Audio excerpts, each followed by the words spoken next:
Hello everybody and welcome to our rehearsal room workshop of The Cherry Orchard. My name's Emily and on my left is Abby. We run Black Box Theatre and we've been running this project, Rehearsal Room, since the autumn of 2020. It was kind of our answer to the lack of theatre in the pandemic, just a way to enjoy plays in a safe, low pressure environment and just be able to enjoy a text for the sake of it. So how this workshop's going to work is we're going to start with a little warm-up game. Then we're going to crack on with the reading of The Cherry Orchard, have a little break in the middle, and then at the end we're going to have a really good chat about the play and just really discuss it and just pick it apart, which is very, very exciting. This is our first check off and our first recorded session. So I think that's everything on my side. Abby, did you want to add anything to that? I think that sort of covers our, as Emily said, it's our little project that we decided to run throughout lockdown to keep people entertained, I suppose. So yeah, we're going to start off by everyone introducing themselves. As you can probably see, everyone has got their names on the little icons, but we want to give a chance for you to get to know them, and we're going to have a little warm-up game before we get started. So I think we'll go alphabetical order. As you say, I'm Abby and I help run Black Box Theatre with Emily. I'm Alex and I'm going to be reading for Yefikarov. My name is Anna Elizabeth Gant. I'm going to be Charlotta Ivanovna. Charlotta Ivanovna. I live in East Tennessee. When I'm not acting, I'm an academic editor and I play the banjo. That's awesome. Hi, I'm Charlotte E. Taylor. I'm in Brighton on the south coast of England. And tonight I am going to be Lyubov Andreevna Ranievskaya. I am Chris, and I will not be pronouncing any of the names as well as Charlotte. I play Lopakin. Hi, my name is Constance. I'm based in South London, and tonight I'm playing Dunyasha.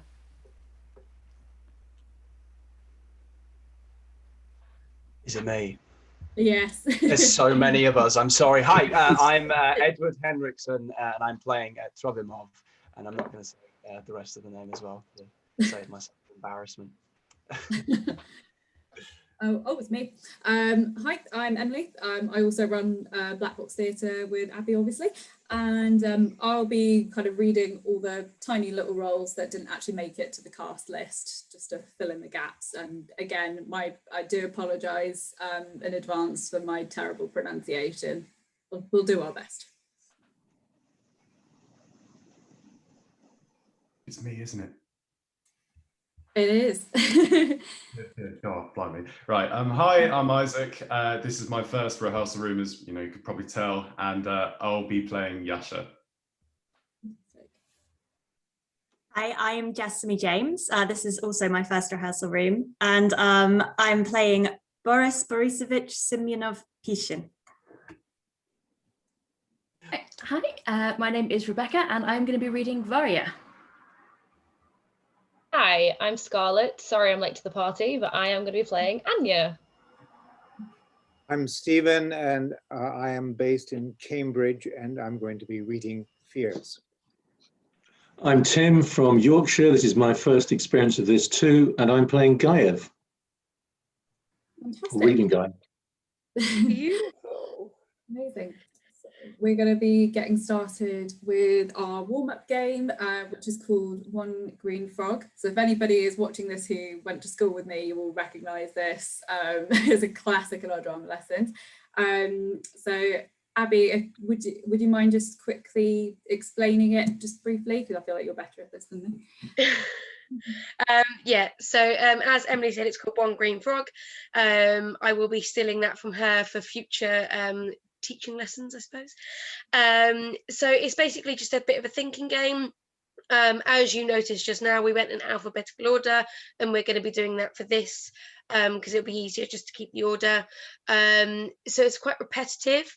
So you say one word at a time. So it's one green frog jumped into the pond, and then the next person would go splash. So it's physical as well. Okay, and then after that, the next one will be two green frogs jumped into the pond, splash.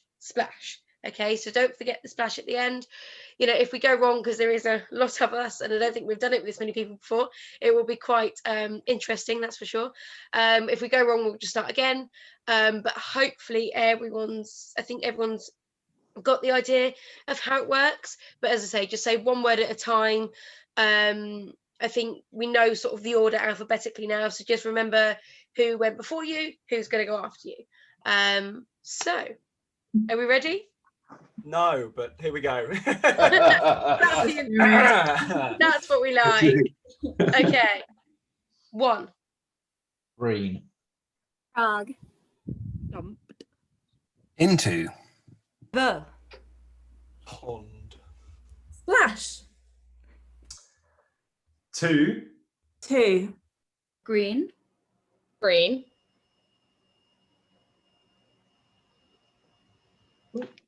Stephen. Frogs. Frogs. With Abby. Oh, jumped. Jumped. 2. Into. The. Pond. Splash. As practice. So if it was a real deal, I'm afraid it would be out. But we'll let it slide this time. We're feeling generous. Should we start from the beginning? And this time, I think we know the order now, so we don't need as much hesitation. We'll go a little bit quicker, a bit more pacey. Well, we'll see how we go on this one. Okay, ready? 1.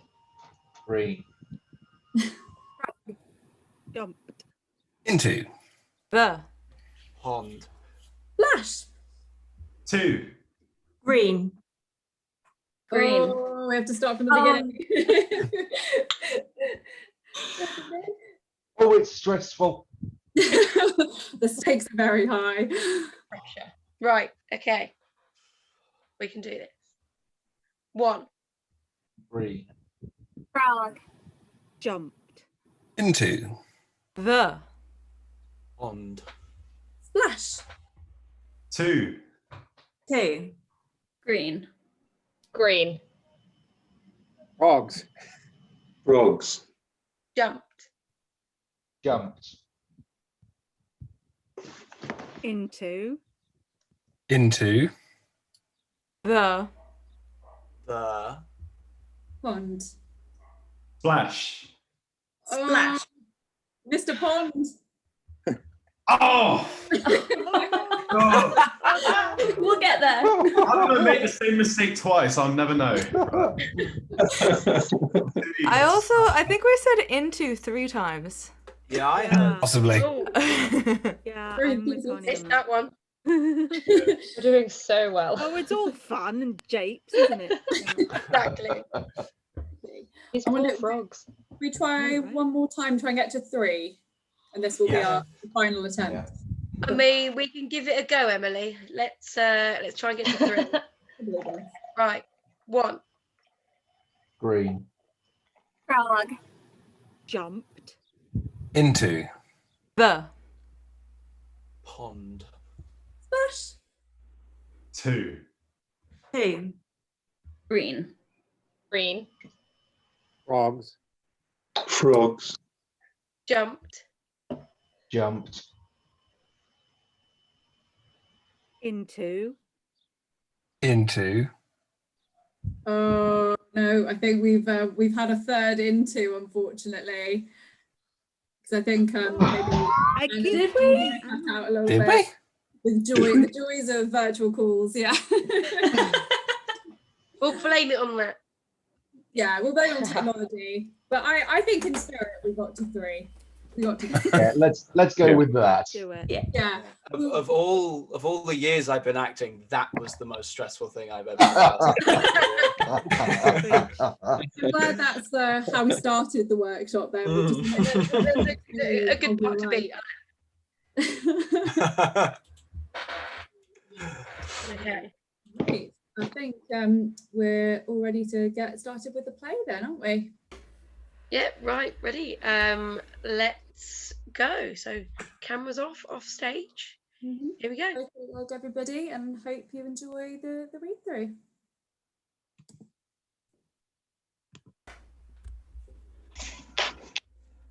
The Cherry Orchard, Act 1. A room which is still called the nursery. One of the doors leads into Anya's room. It is close on sunrise. It is May. The cherry trees are in flower, but it is chilly in the garden. There is an early frost. The windows of the room are shut. Dunyasha comes in with a candle and Lupakin with a book in his hand. Train's arrived, thank God. What's the time? It will soon be 2. Oh, it's late already. How much was the train late? 2 hours at least. I have made a rotten mess of this. I came here on purpose to meet them at the station, then overslept myself. In my chair. It's a pity. I wish you'd wakened me. I thought you'd gone away. I think I heard them coming. No, they've got to collect their luggage and so on. Lyubov Andreevna has been living abroad for 5 years. I don't know what she'll be like now. She's a good sort, an easy, simple person. I remember when I was a boy of 15. My father, who is dead, he used to keep a shop in the village here. Hit me on the face with his fist, and my nose bled. We'd gone into the yard together for something or other, and he was a little drunk. Lyubov Andreevna, as I remember her now, was still young and very thin. And she took me to the washstand here in this very room, the nursery. She said, "Don't cry, little man. It'll be all right in time for your wedding." Little man.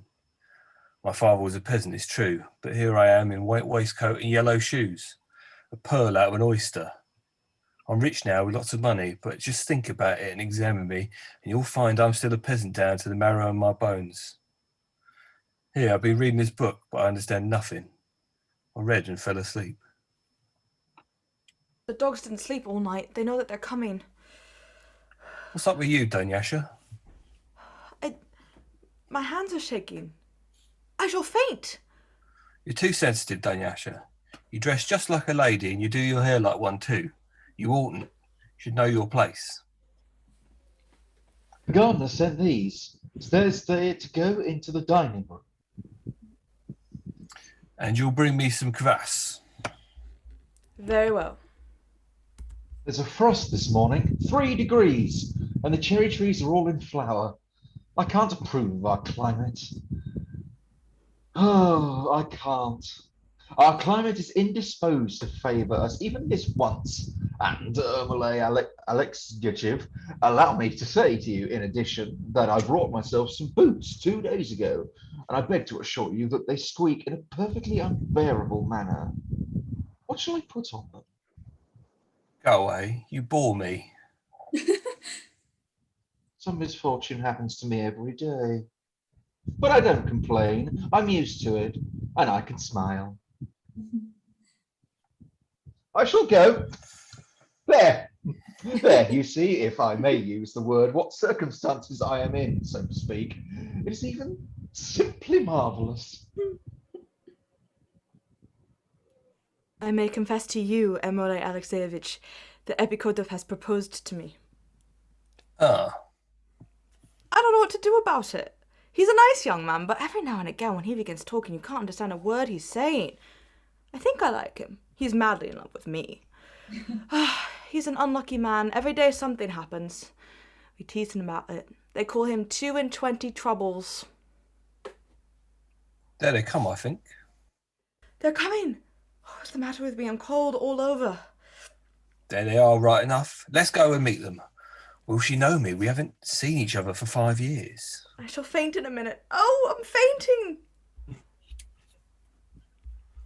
Let's come through here. Do you remember what this room is, Mother?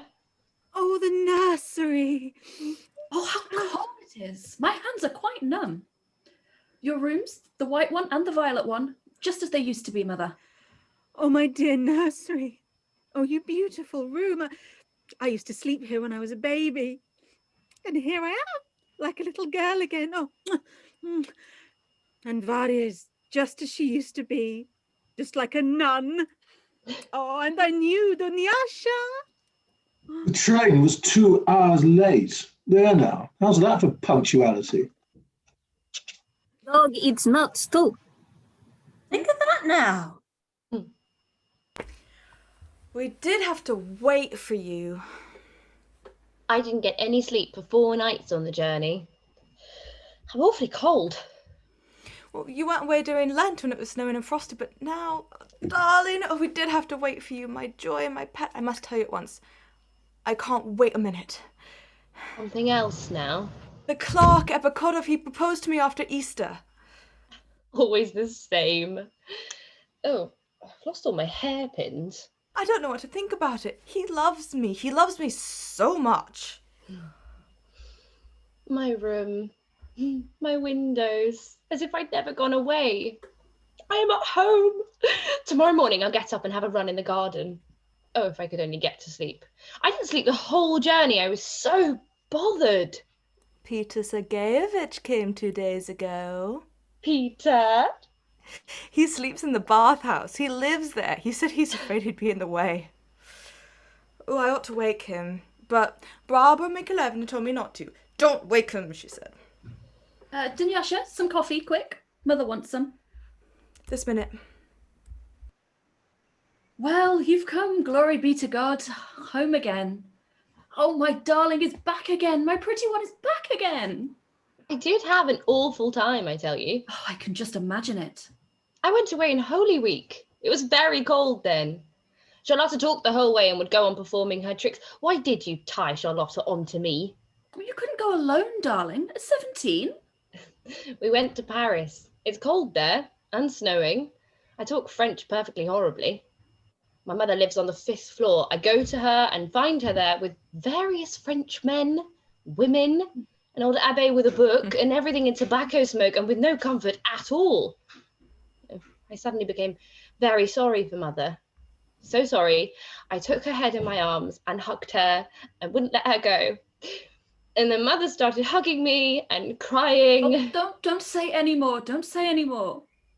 She's already sold her villa near Menton. She's nothing left. Nothing.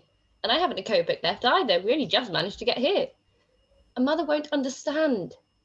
We had dinner at a station. She asked for all the expensive things and tipped the waiters 1 ruble each, and Charlotta too. Yasha wants his share too. It's too bad. Mother's got a footman now, Yasha. We brought him here. I saw the wretch. How's business? Has the interest been paid? Not much chance of that. Oh, God. Oh, God. The place will be sold in August. Oh, God.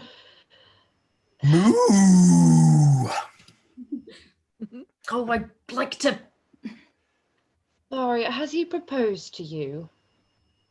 But he loves you. Why don't you make up your minds? Why do you keep on waiting? I think it will all come to nothing. He's a busy man. I'm not his affair. He pays no attention to me. Bless the man, I don't want to see him. Everybody talks about our marriage. Everybody congratulates me. There's nothing in it at all. It's all like a dream. You've got a brooch like a bee. Mother bought it. In Paris, I went up in a balloon. Oh, my darling's come back. My pretty one's come back.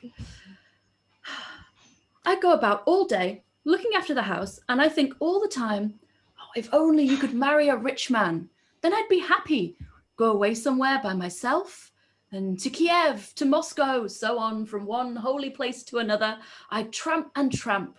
Oh, that would be splendid. The birds are singing in the garden. What time is it now? Oh, it must be getting on for 3. Time you went to sleep, darling.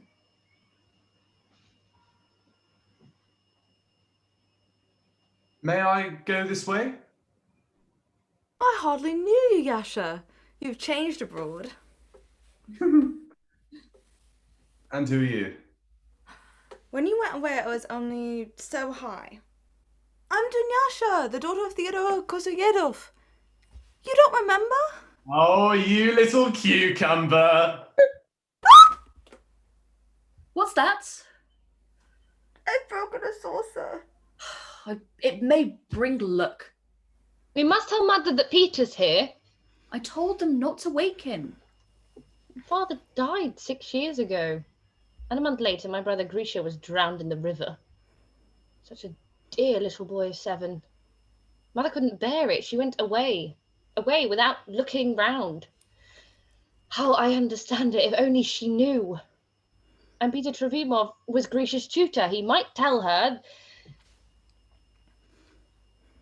Mistress is going to have some food here. Is the coffee ready? You.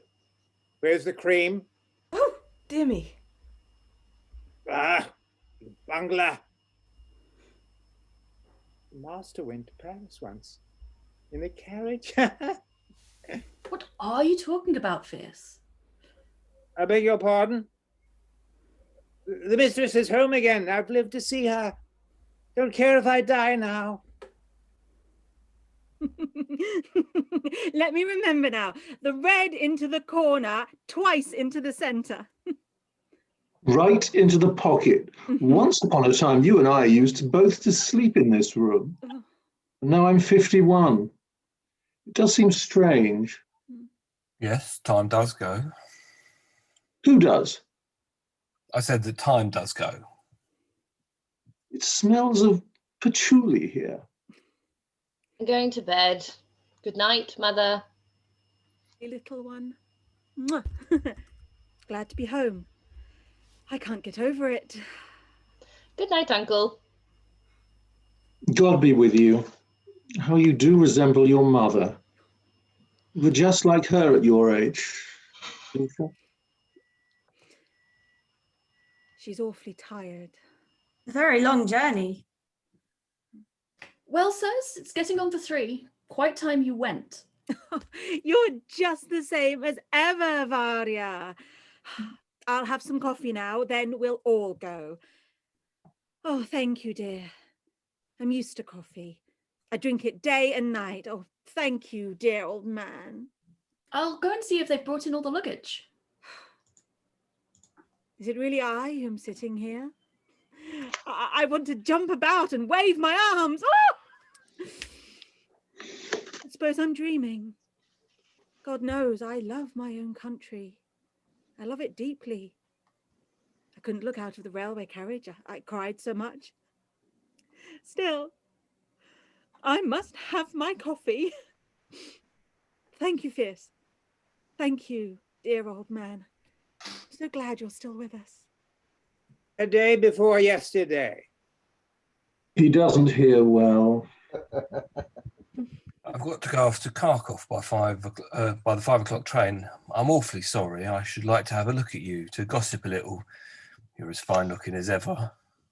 Even finer looking. Dressed in Paris fashions. Confound it all. Your brother, Leonid Andreevich, says I'm a snob, an Ursula. This is absolutely nothing to me. Let him talk. Only I do wish you believed in me as you once did, that your wonderful, touching eyes would look at me as they did before. Merciful God, my father was the serf of your grandfather and your own father, but you more than anyone else, did so much for me once upon a time that I've forgotten everything, and I love you as if you belonged to my family, and even more. I can't sit still. I'm not in a state to do it. I will never survive this happiness. You can laugh at me. I'm a silly woman. Oh, my dear little cupboard. My little table. Nurse has died in your absence. Yes, bless her soul. I heard by letter. And Anastasius has died too. Peter Kossoy has left me and now lives in town with the commissioner of police. My daughter, Dashenka, sends her love. Oh, I want to say something very pleasant, very delightful to you. I'm going away at once. I haven't much time, but I'll tell you all about it in 2 or 3 words. As you already know, your cherry orchard is to be sold to pay your debts, and the sale is fixed for August 22nd. But you needn't be alarmed, dear madam. You may sleep in peace. There's a way out. Here's my plan. Please attend carefully. Your estate is only 13 miles from the town. The railway runs by it, and the cherry orchard and the land by the river are broken up into building lots and then leased off for villas. You'll get at least 25,000 rubles a year profit out of it. How utterly absurd. I don't understand you at all, Yelm Alexeyevich. You'll get 25 rubles a year for each dissident from the leaseholders at the very least. And if you advertise now, I'm willing to bet you won't have a vacant plot left by the autumn. They'll all go. In a word, you are saved. I congratulate you. Only, of course, you'll have to put things straight and clean up. For instance, you'll have to pull down all the old buildings, this house, which isn't of any use to anybody now, and cut down the old cherry orchard. Cut it down? My dear man, you must excuse me, but you don't understand anything at all. If there's anything interesting or remarkable in the whole province, it's this cherry orchard of ours. The only remarkable thing about the orchard is that it's very large. It only bears fruit every other year, and even then you don't know what you're going to do with them. Nobody buys any.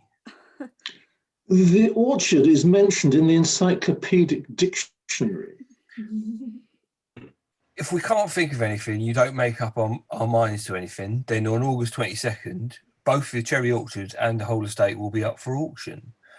Make up your mind. I swear there is no other way out. I'll swear it again. In the old days, 40 or 50 years back, they dried the cherries, soaked them and pickled them, and made jam of them. And it used to happen that... Oh, be quiet, Fizz. And then we'd send the dried cherries off in carts to Moscow and Kharkov. And money! And the dried cherries were soft, juicy, sweet, and nicely scented. They knew the way. What was the way? They've forgotten. Nobody remembers. What about Paris, eh? Did you eat frogs? I ate crocodiles. Look at that. Up to now in the villages, there was only the gentry and the labourers, and now the people who live in the villas have arrived. All towns now, even small ones, are surrounded by villas, and it's safe to say that in 20 years' time, the villa resident will be all over the place. At present, he sits on his balcony and drinks tea, but it may well come to pass that he will begin to cultivate his patch of land, and then your cherry orchard will be happy, rich, splendid. Rot. There are 2 telegrams for you, little mother. Here they are. They're from Paris. I'm done with Paris. And do you know, Luba, how old this case is? A week ago, I took out the bottom drawer. I looked and saw figures burned out in it. That case was made exactly 100 years ago. What do you think of that? What? We could celebrate its jubilee. It hasn't a soul of its own, but still, say what you will, it's a fine bookcase. 100 years. Think of that. Yes, it's a real thing. My dear and honoured Case, I congratulate you on your existence, which has already for more than 100 years been directed towards the bright ideals of good and justice. Your silent call to productive labour has not grown less in 100 years, during which you have upheld virtue and faith in a better future to the generations of our race, educating us up to ideals of goodness and the knowledge of a common consciousness. Yeah. Oh, you're just the same as ever, Leon. Off the white, on the right, into the corner pocket. Red ball goes into the middle pocket. It's time I went. Will you take your pills now? Oh, you oughtn't to take medicines, dear madam. No, they do neither harm nor good. Here, give them to me. There. You're off your head. I've taken all the pills. Gormandizer. They were here Easter weekend, half a pail full of cucumbers. What's he driving at? He's been mumbling away for 3 years. We're used to that. Senile decay.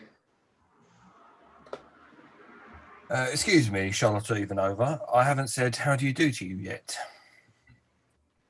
You let people try to kiss your hand. Then they want your elbow, then your shoulder, then... My luck's out today. Show us a trick, Charlotte Ivanova. Yes, Charlotte, do us a trick. Not necessary. I want to go to bed. We'll see each other in 3 weeks. Now, goodbye. It is time to go. See you again. Au revoir. Oh, I don't want to go away. And if you think about the villas and make up your mind, then just let me know and I'll raise a loan of 50,000 rubles at once. Think about it seriously. Oh, do go now. I'm going. Knob. Still, I beg pardon. Varia's going to marry him. He's Varia's young man. Don't talk too much, Uncle. Why not, Varya? I should be very glad. He's a good man. Speak the honest truth. He's a worthy man. And my Dashenka, she also says that. She says lots of things. But, dear madam, if you could just lend me 240 rubles to pay the interest on my mortgage tomorrow. Well, we haven't got it. It's quite true. I've nothing at all. Oh, I'll find it all right. I never lose hope. I used to think everything's lost now. I'm a dead man. When, lo and behold, a railway was built over my land and they paid me for it. Something else will happen today or tomorrow. Dashenka may win 20,000 rubles. She's got a lottery ticket. Oh, the coffee's all gone. We can go to bed. You put on the wrong trousers again. What am I to do with you? Anya's asleep. The sun's risen already. It isn't cold. Oh, look, little mother, what lovely trees. And the air, and the starlings are singing. The whole garden's white. You haven't forgotten, Duba. That long avenue going straight like a stretched strap. It shines on moonlit nights. Do you remember? You haven't forgotten.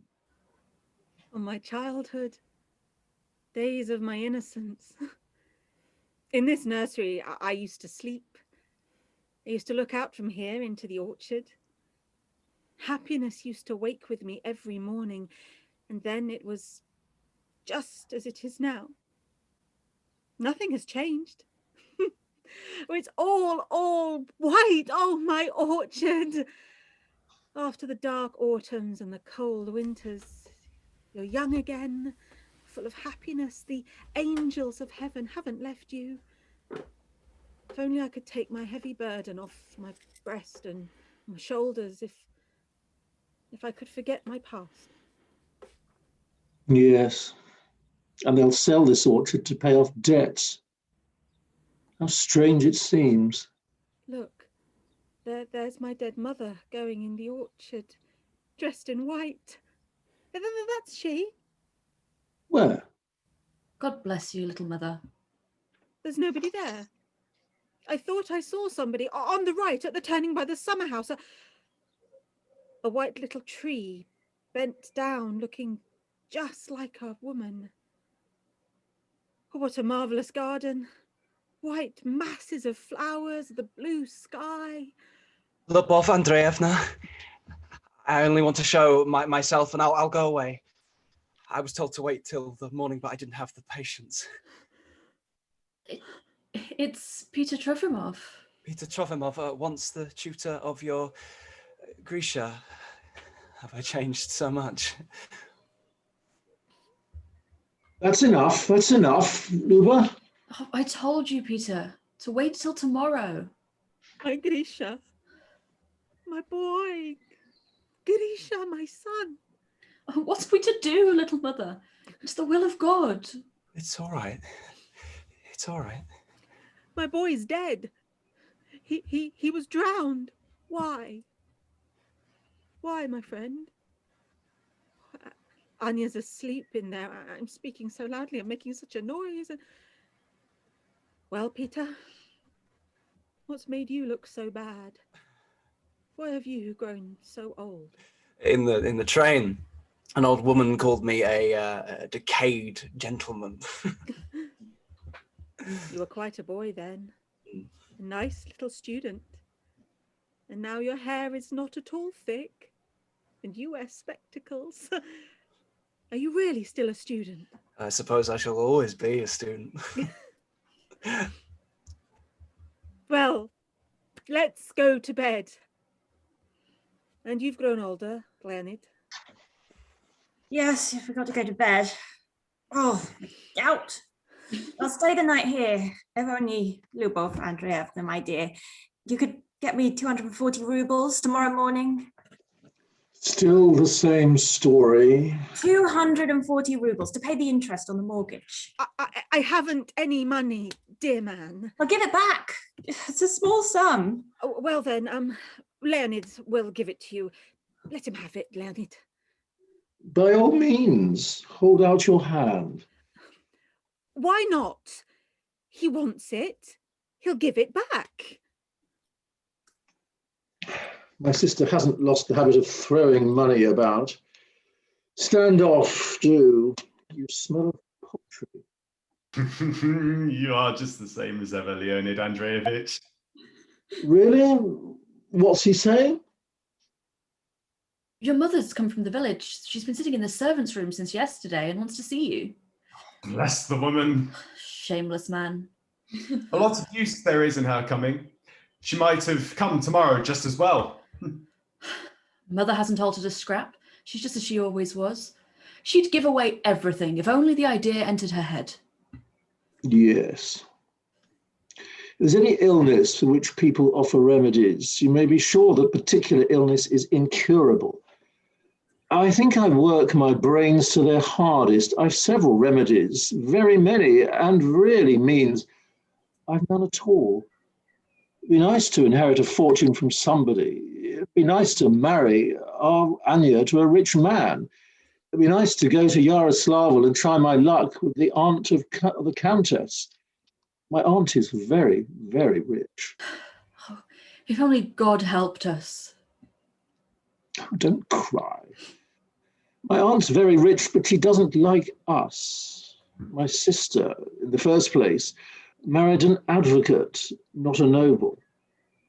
She not only married a man who was not a noble, but she behaved herself in a way which cannot be described as proper. She's nice and kind and charming, and I'm very fond of her. But say what you will in her favor, and you still have to admit that she's wicked. You can't feel it in her slightest movements. Anya's in the doorway. Really? It's curious. Something got into my right eye. I can't quite see properly out of it. And on Thursday, when I was at the district court... Why aren't you in bed, Anya? Can't sleep. It's no good. My darling, my child, you're not my niece, you're my angel, you're my all. Believe in me, believe. I do believe in you, Uncle. Everybody believes you, loves you, respects you, but Uncle, dear, you ought to say nothing. No more than that. What you were saying just now about my mother, your own sister, why did you say those things? Yes, really, it was awful. Save me, my God. And only just now I made a speech before a bookcase. It's so silly. And only when I'd finished, I knew how silly it was. Oh, yes, Uncle dear. You really ought to say less. Keep quiet, that's all. You'd be so much happier in yourself if you only kept quiet. All right. I'll be quiet. But let's talk business. On Thursday, I was in the district court, and a lot of us meet there together, and we began to talk of this, that, and the other. And now I think I can arrange a loan to pay the interest into the bank. Oh, if only God would help us. I'll go on Tuesday. I'll talk with them about it again. Oh, don't howl. Your mother will have a talk to Lopakhin. He, of course, won't refuse. And when you've rested, you'll go to Yaroslav or to the Countess, your grandmother. So you see, we'll have 3 irons in the fire and we'll be safe. We'll pay up the interest, I'm certain. I swear on my honor, on anything you will, that the estate will not be sold. I swear on my happiness, here's my hand. You may call me a dishonorable wretch and I'll let it go to the auction. I swear by all I am. How good and clever you are, Uncle. I'm happy now. Happy. All's well. Leonid Andreevich, don't you fear God? When are you going to bed? Soon, soon. You go away, Fierce. I'll undress myself. Well, children, bye-bye. I'll give you the details tomorrow, but let's go to bed now. I'm a man of the 80s. People don't praise those years much, but I can still say that I've suffered for my beliefs. The peasants don't love me for nothing, I assure you. We've got to learn to know the peasants. We ought to learn how. You're doing it again, Uncle. Quiet, Uncle. Leonid Andreevich. I'm coming, I'm coming. Go to bed now. Off 2 cushions into the middle. I turn over a new leaf.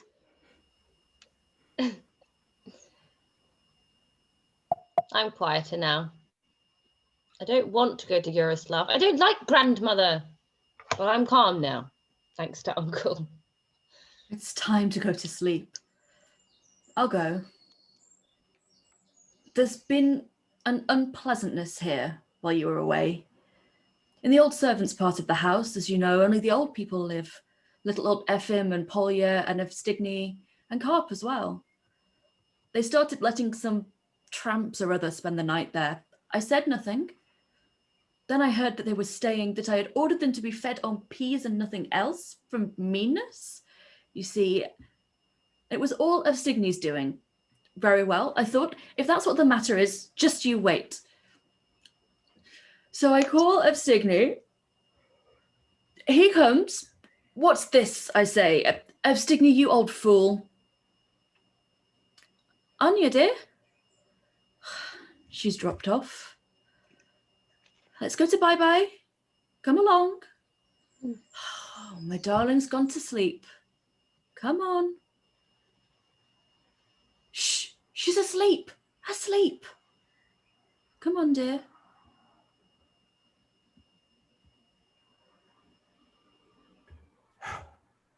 My son. So My spring. tired. All the bells. Uncle dear. Mother and uncle. Oh, come on, dear. Come on.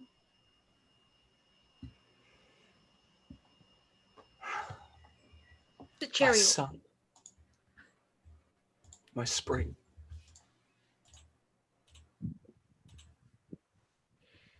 The cherry orchard, Act 2. In a field, an old crooked shrine, which has been long abandoned. Near it, a well and large stones, which apparently are old tombstones and an old garden seat. The road is seen to Guyev's estate. On one side rise dark poplars. Behind them begins the cherry orchard. In the distance is a row of telegraph poles, and far, far away on the horizon are the indistinct signs of a large town, which can only be seen on the finest and clearest days. It is close on sunset. Charlotta, Yasha, and Dunyasha are sitting on the seat. Epigdov stands by and plays on a guitar. All seem thoughtful. Charlotta wears a man's old peaked cap. She has unslung a rifle from her shoulders and is putting to rights the buckle on the strap.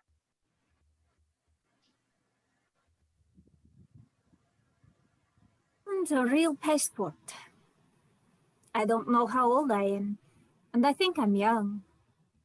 When I was a little girl, my father and mother used to go around fairs and give very good performances.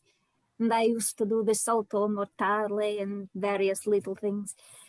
And when Papa and Mama died, the German lady took me to her and began to teach me. I liked it. I grew up and became a governess. And where I came from and who I am, I don't know who my parents were.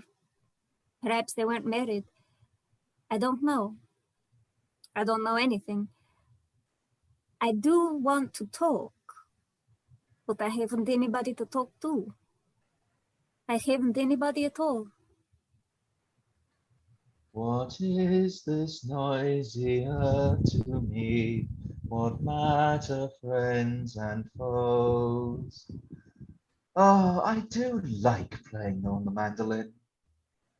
That's a guitar, not a mandolin. For the enamored madman, this is a mandolin.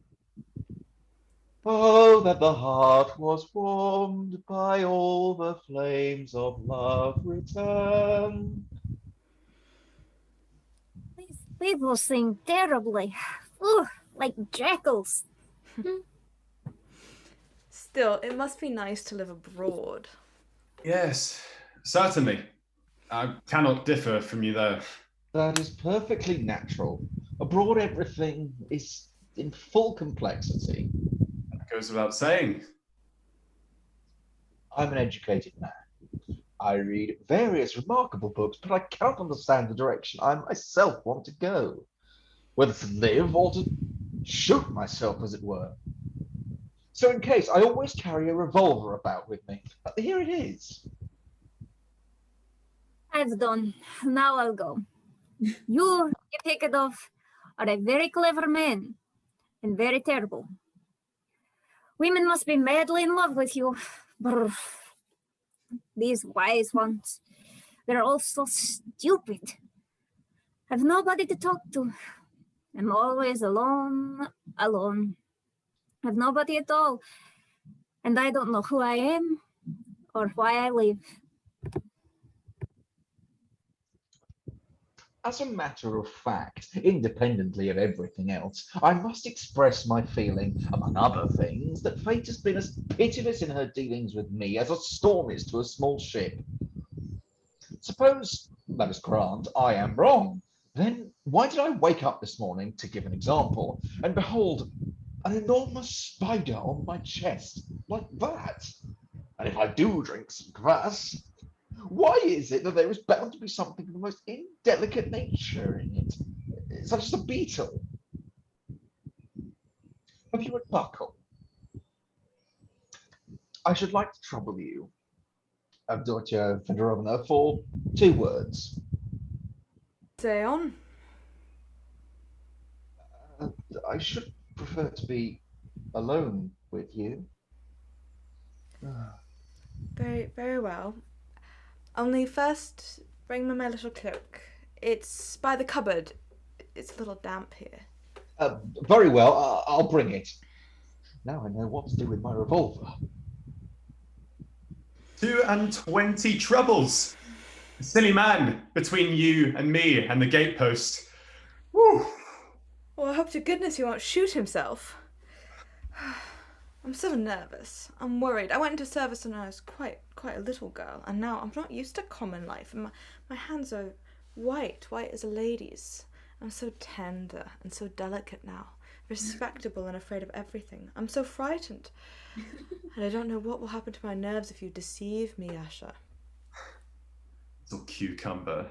Of course, every girl must respect herself. There's nothing I dislike more than a badly behaved girl. I'm awfully in love with you. You're educated. You can talk about everything. Yes. I think this.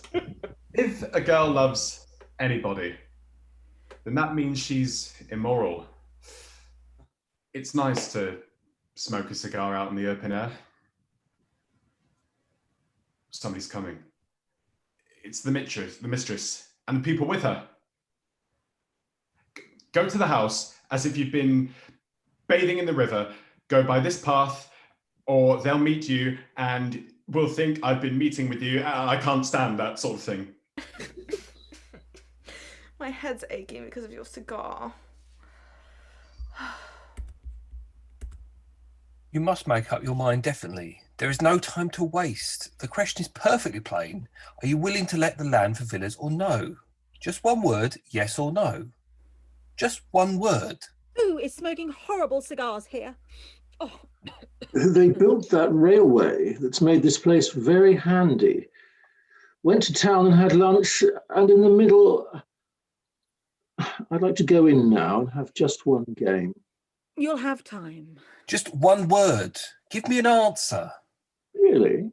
Oh, I had a lot of money yesterday, but there's very little today. And my poor Varia feeds everybody on milk soup to save money. In the kitchen, the old people only get peas, and I spend recklessly. Oh, they're all over the place.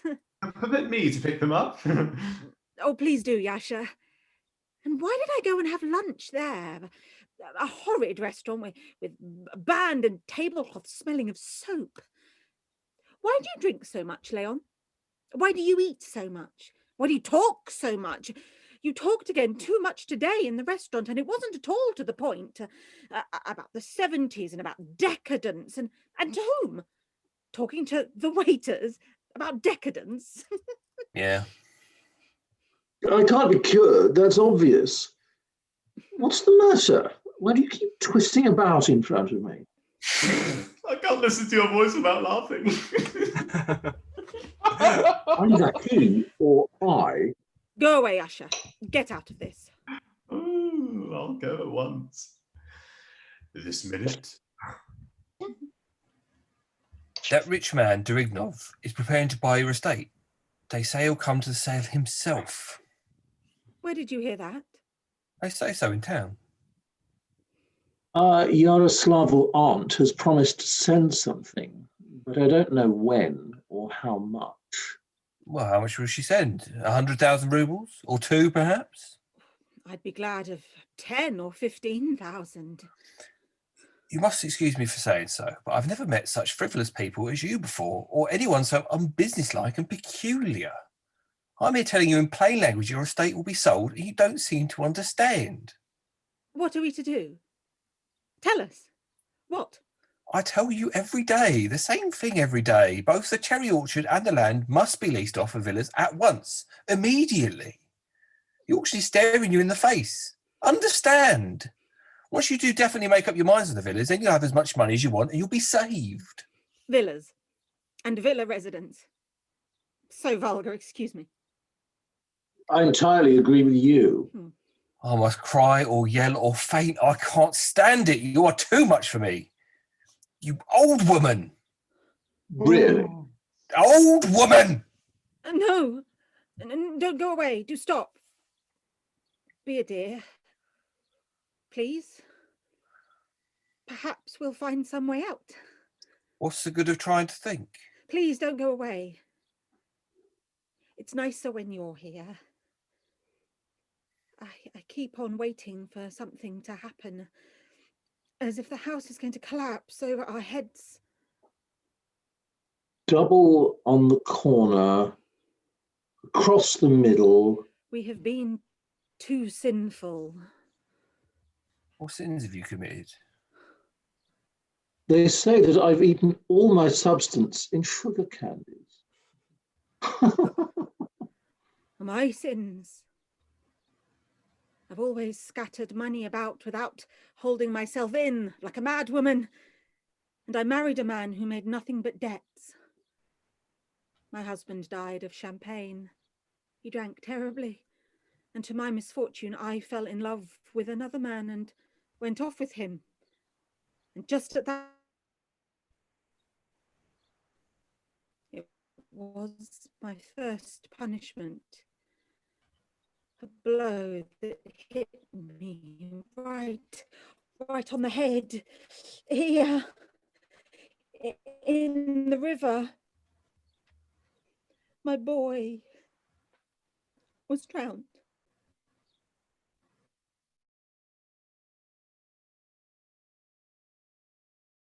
Without pity, without respect. I bought a villa in Menton because he fell ill there, and for 3 years I knew no rest, either by day or night. The sick man wore me out and my soul dried up. And last year, when they had sold the villa to pay my debts, I went away to Paris, and there He robbed me of all I had and threw me over and went off with another woman. It was so silly, so shameful.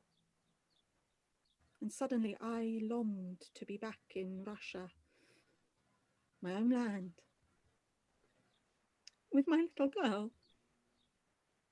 Lord, Lord, be merciful to me, forgive me my sins, punish me no more.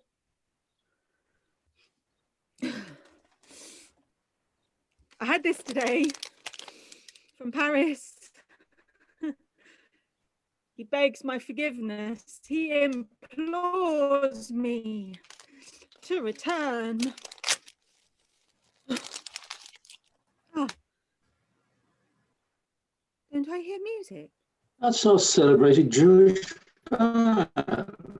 Remember? 4 violins, a flute, and a double bass. So it still exists. It would be nice if they came along Oh, some yeah. evening. For money you will make the Germans make a Frenchman of a Russian. Last night. I'm quite sure there wasn't anything at all funny. You oughtn't to go and see plays. You ought to go and look at yourself. What a grey life you lead. What a lot you talk unnecessarily. It's true. To speak the straight truth, we live a silly life. My father was a peasant, an idiot. He understood nothing. He didn't teach me. He was always drunk and he used to stick on me. In point of fact, I'm a fool and an idiot too. I've never learned anything. My handwriting is bad. I write so that I'm quite ashamed before people, like a pig. You ought to get married, my friend. Yes, that is true. Why not to Avaria? She's a nice girl. Yes. She's quite homely in her ways, works all day, and what matters most, she's in love with you. And you've liked her for a long time. Well, I don't mind. She's a nice girl. I'm offered a place in a bank, 6,000 rubles a year. Did you hear? What's the matter with you? You stay where you are.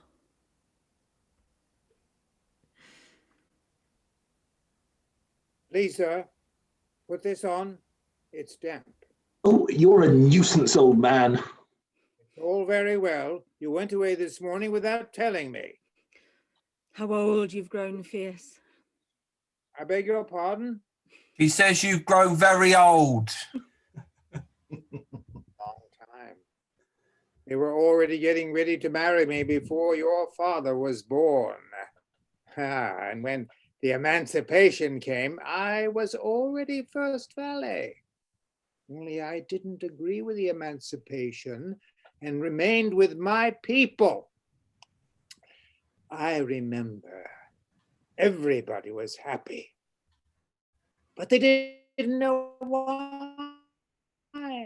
It was very good for them in the old days. At any rate, they used to beat them. Rather, the peasants kept their distance from the masters and the masters kept their distance from the peasants. But now everything's all anyhow and you can't understand anything. Oh, be quiet, Fierce. I've got to go into town tomorrow. I've been promised an introduction to a general who may lend me money on a bill. Nothing will come of it, and you won't pay your interest, don't you worry. He's talking rubbish. There's no general at all. Here they are. Mother sitting down here. Oh, come, my dears. If you two only knew how much I love you. Sit down next to me, like that. Our eternal student is always with the ladies. That's not your business. He'll soon be 50 and he's still Leave off your silly jokes. Yeah? Getting angry, eh, silly? Oh, shut up, can't you? Yeah. I wonder what you think of me. I think, Yermolai Alexievich, that you're a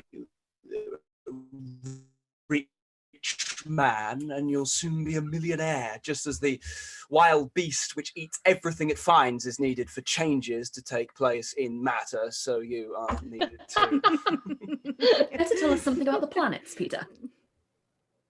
Oh no, let's go about on with what? yesterday's talk. About the proud man. Yes. Yesterday we talked for a long time, but we didn't come to anything in the end. There's something mystical about the proud man in your sense. Perhaps you're right from your point of view, but if you take the matter simply without complicating it, then what pride can be there? What sense can there be in it if a man is imperfectly made, psychologically speaking? If in the vast majority of cases he is coarse and stupid and deeply unhappy. We must stop admiring one another. We must work, nothing more. You'll die all the same. What does it mean you'll die?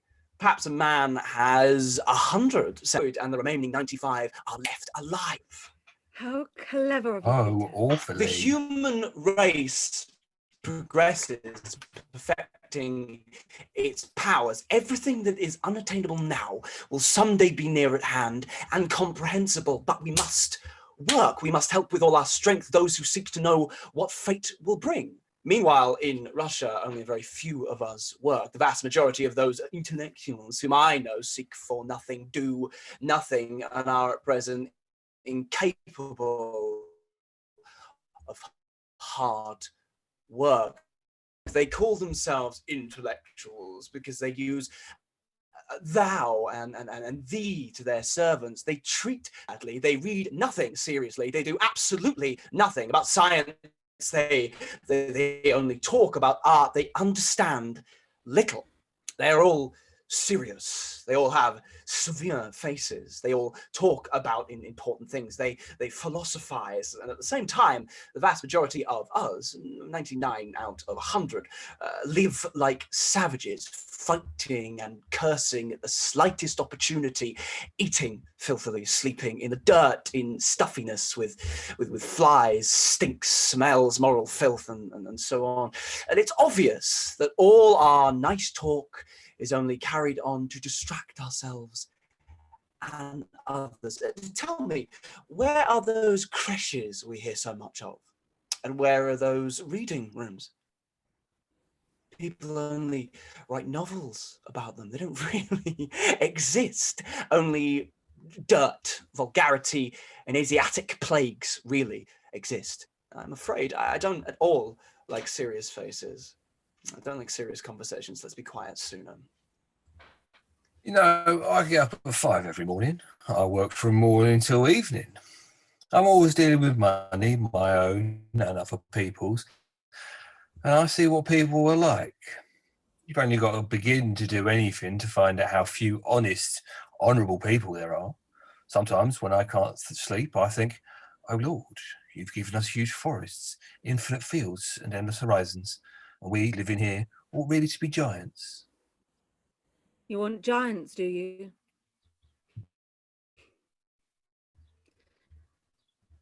They're only good in stories. And even there, they frighten me. Who lost there?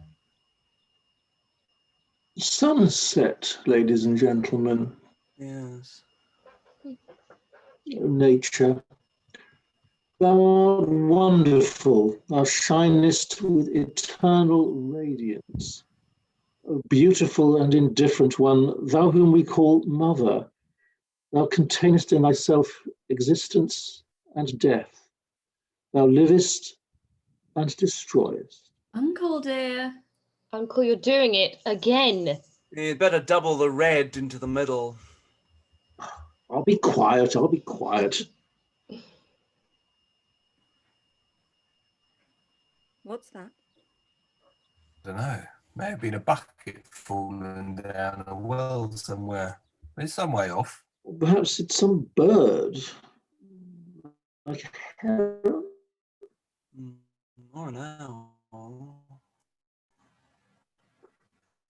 Some pleasant somehow. Before the misfortune, the samovar hummed without stopping. What misfortune? For the emancipation.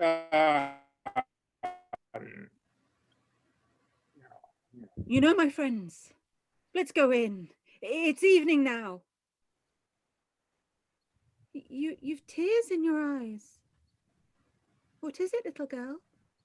It's nothing, Mother. Someone's coming.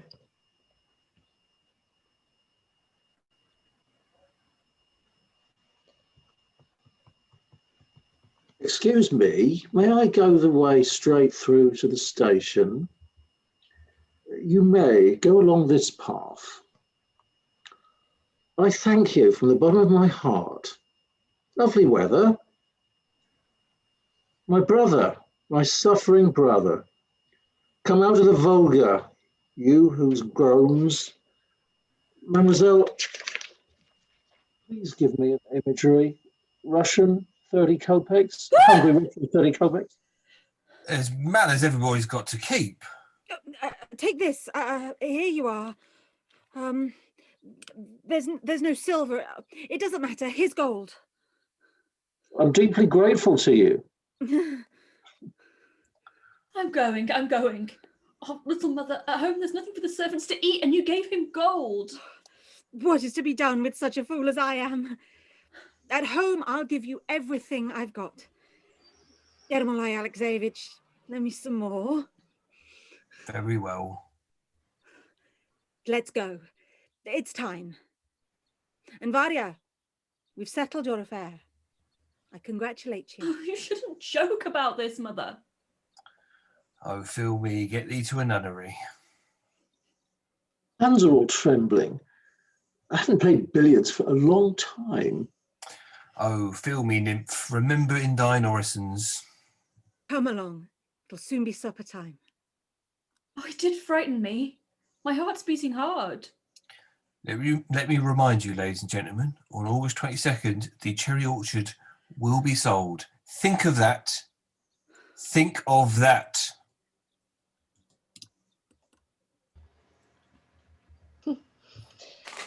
Thanks to the tramp who frightened Barbara, we're alone now. Yeah, Varya's afraid we may fall in love with each other and won't get away from us for days on end. Her narrow mind won't allow her to understand that we are above love.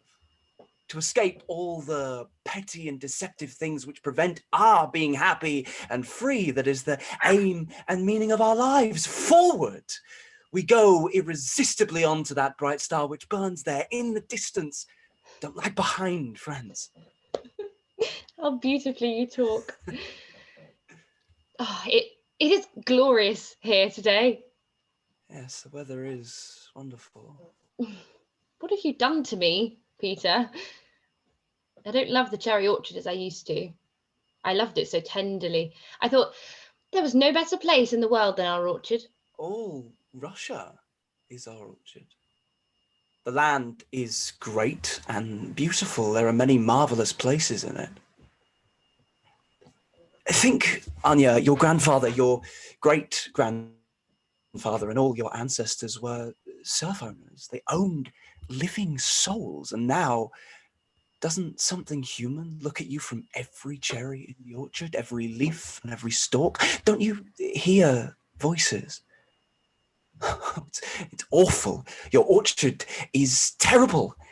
And when in the evening or at night you walk through the orchard, then the old bark on the trees sheds a dim light and the old cherry trees seem to be dreaming of all that was 100, 200 years ago and are oppressed by their heavy visions. Still, at any rate, we've left those 200 years behind us.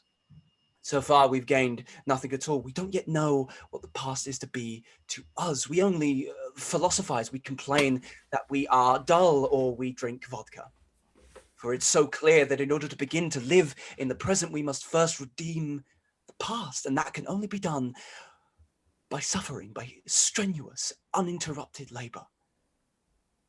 Understand that, Anya. The house in which we live has long ceased to be our house. I shall go away. I give you my word. If you have the housekeeping keys, throw them down the well and go away. Be as free as the wind. How nicely you said that. Believe me, Anya, believe me, I'm not 30 yet. I'm young, I'm still a student, but I have undergone a great deal. I'm as hungry as the winter. I'm ill, I'm shaken. I'm as poor as a beggar, and where haven't I been? Fate has tossed me everywhere, but my soul is always my own. Every minute of the day and the night, it is filled with unspeakable presentments. I know that happiness is coming, Anya. I see it already. The moon is rising. Anya, where are you? Oh, yes, the moon has risen. There is happiness. There it comes nearer and nearer. I hear its steps already. And if we do not see it, we shall not know it. But what does that matter? Others will see it. Anya, where are you? Oh, God, that's Vanya again. Disgraceful. Never mind. Let's go to the river. It's nice there. Let's go. Anya? Anya?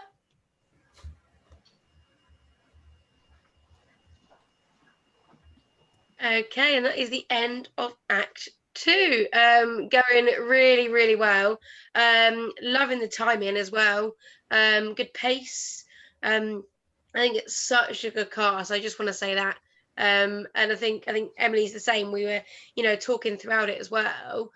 I just love being able to sit back and enjoy this. And it's been a while since I've, been able to even study the play, and I'm really enjoying it. Yeah, we've been really, really impressed the whole way through. We keep messaging each other, just basically getting very excited over how fantastic you all are. So very well done. I think we're just going to take a 20-minute break now, so we can meet back at 8 o'clock, and then we'll read through the rest of it, and then have our discussion at the end. So we'll see you very soon. Give us a message if you have any questions. And very well done. See you in about 20 minutes.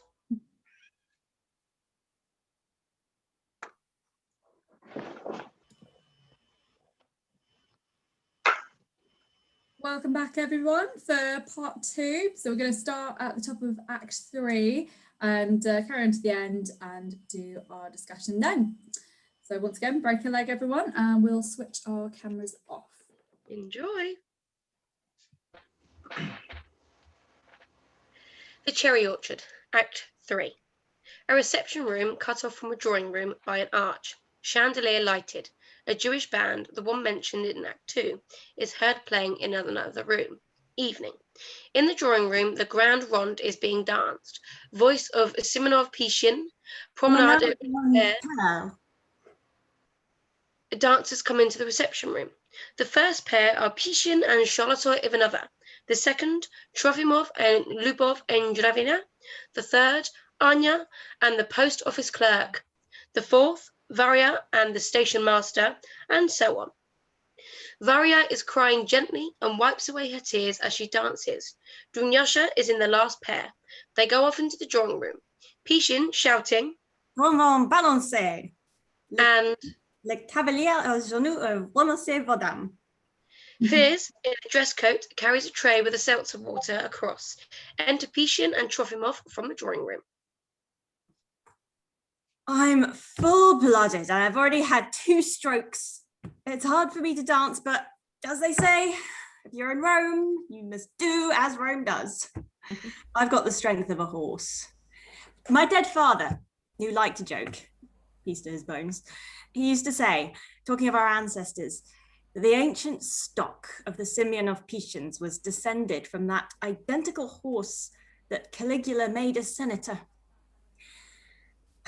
The trouble is, I have no money. A hungry dog only believes in meat. So I only believe in money. Yes, there is something equine about your figure.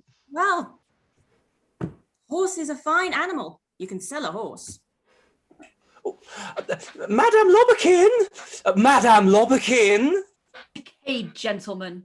Yes, I am a decayed gentleman and I am proud of it. We've hired the musicians. How are they to be paid?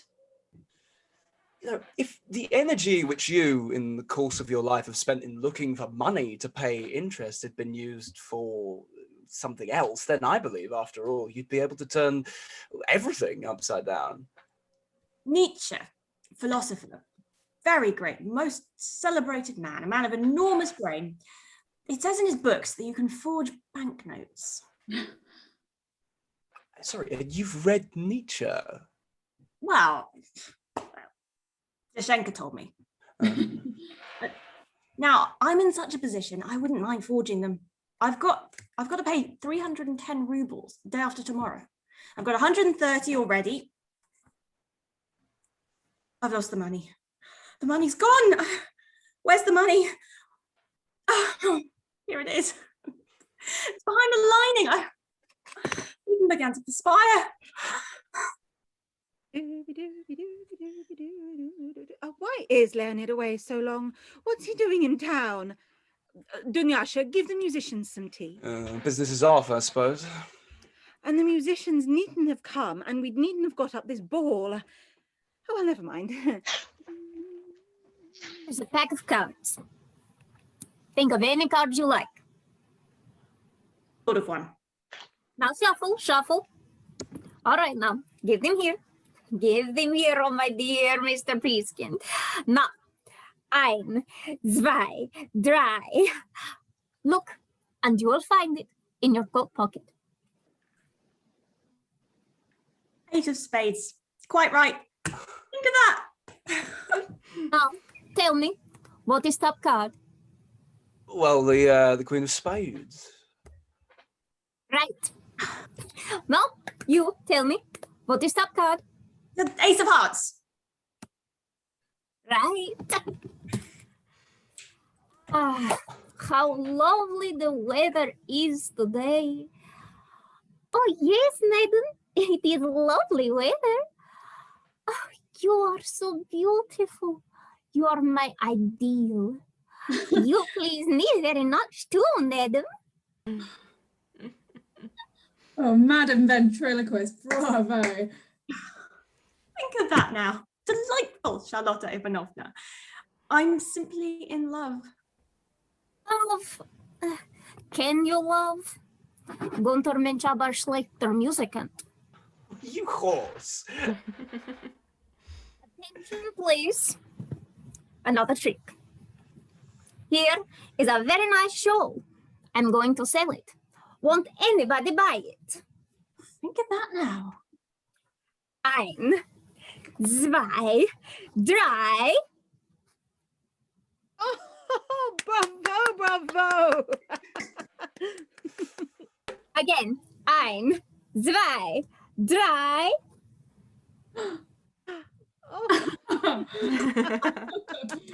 That now. The end. Oh, little wretch. What would you? Oh, Leonid hasn't come yet. I don't understand what he's doing so long in town. Everything must be over by now. The estate must be sold. Or if the sale never came off, then why does he stay so long? Uncle has bought it. I'm certain of it. Oh, yes. Grandmother sent him her authority for him to buy it in her name and transfer the debt to her. She's doing it for Anya, and I am certain that God will help us and Uncle will buy it. Grandmother sent 15,000 rubles from Yaroslav to buy the property in her name. She won't trust us. And that wasn't even enough to pay the interest. Oh, my fate will be settled today, my fate. Madam Lobakin! Eternal student. He's already been expelled twice from the university. Why are you getting angry, Varya? He's teasing you about Lopakhin. Well, what of it? You can marry Lopakhin if you want to. He's a good, interesting man. And you needn't if you don't want to. Nobody wants to force you against your will, my darling. I do look at the matter seriously, little mother, to be quite frank. He's a good man, and I like him. And marry him. I don't understand what you're waiting for. I can't propose to him myself, little mother. People have been talking about him and me for 2 years now, but he either says nothing or jokes about it. I understand. He's getting rich, he's busy, he can't bother about me. If I had some money, even a little, even only 100 rubles, I'd throw up everything and go away. I'd go into a convent. Oh, how nice. Oh, a student ought to have sense. How ugly you are now, Peter. How old you've grown. But I can't go on without working, little mother. I want to be doing something every minute. Pickadov's broken a billiard cue. Why is a Pickadov here? Who said he could play billiards? I don't understand these people. Don't tease her, Peter. You see that she's quite unhappy without that.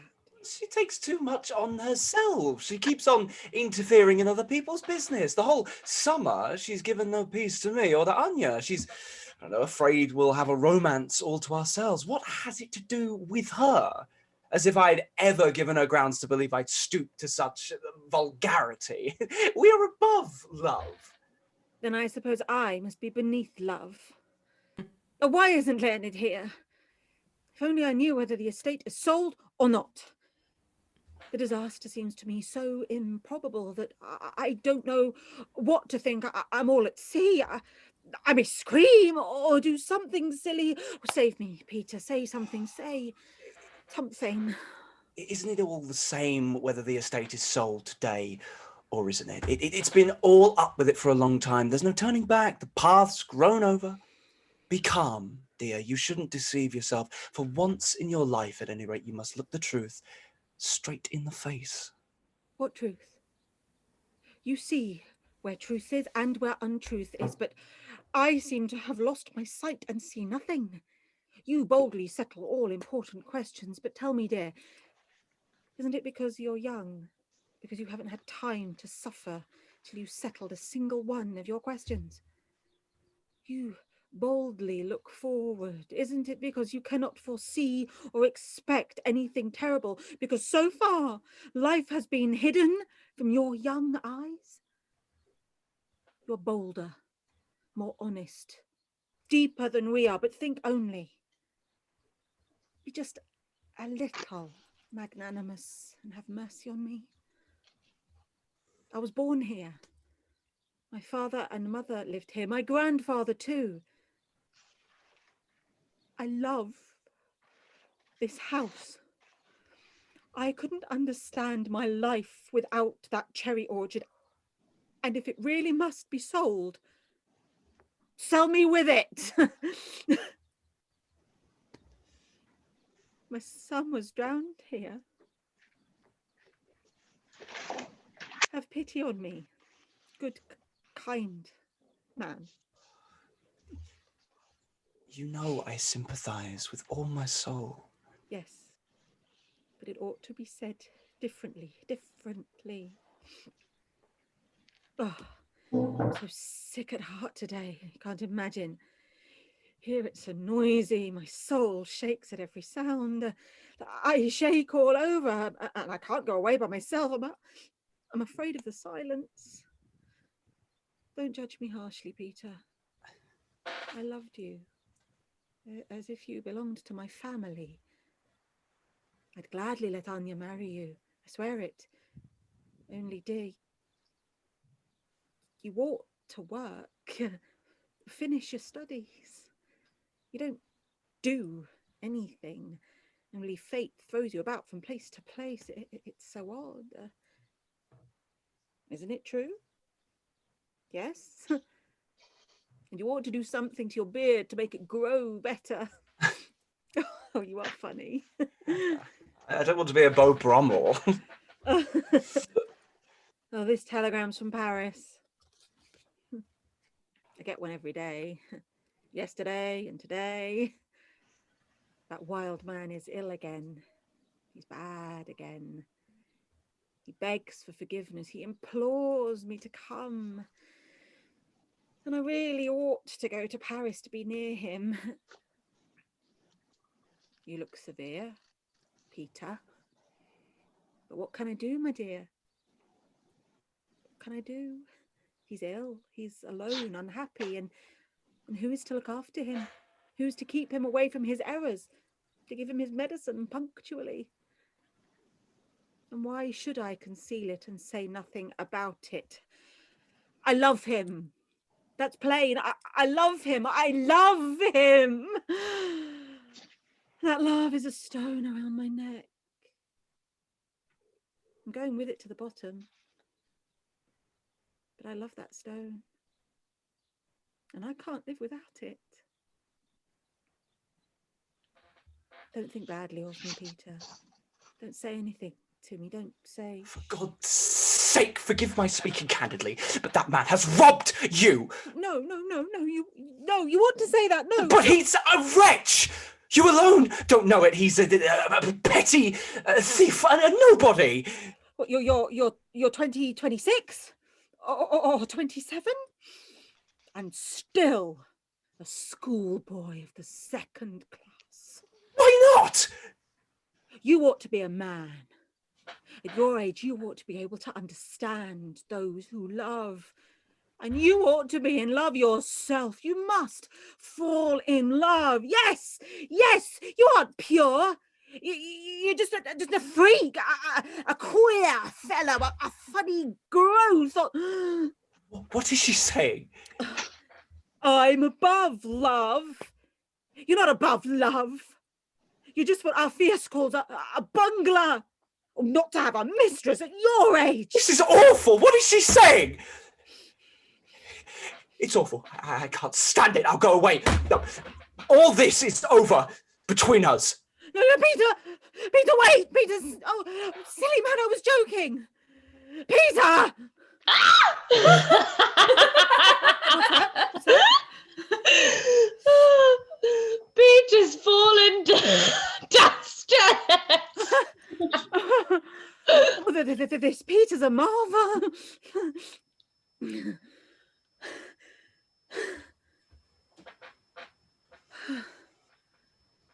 Well, Peter, you pure soul, I beg your pardon. Let's dance.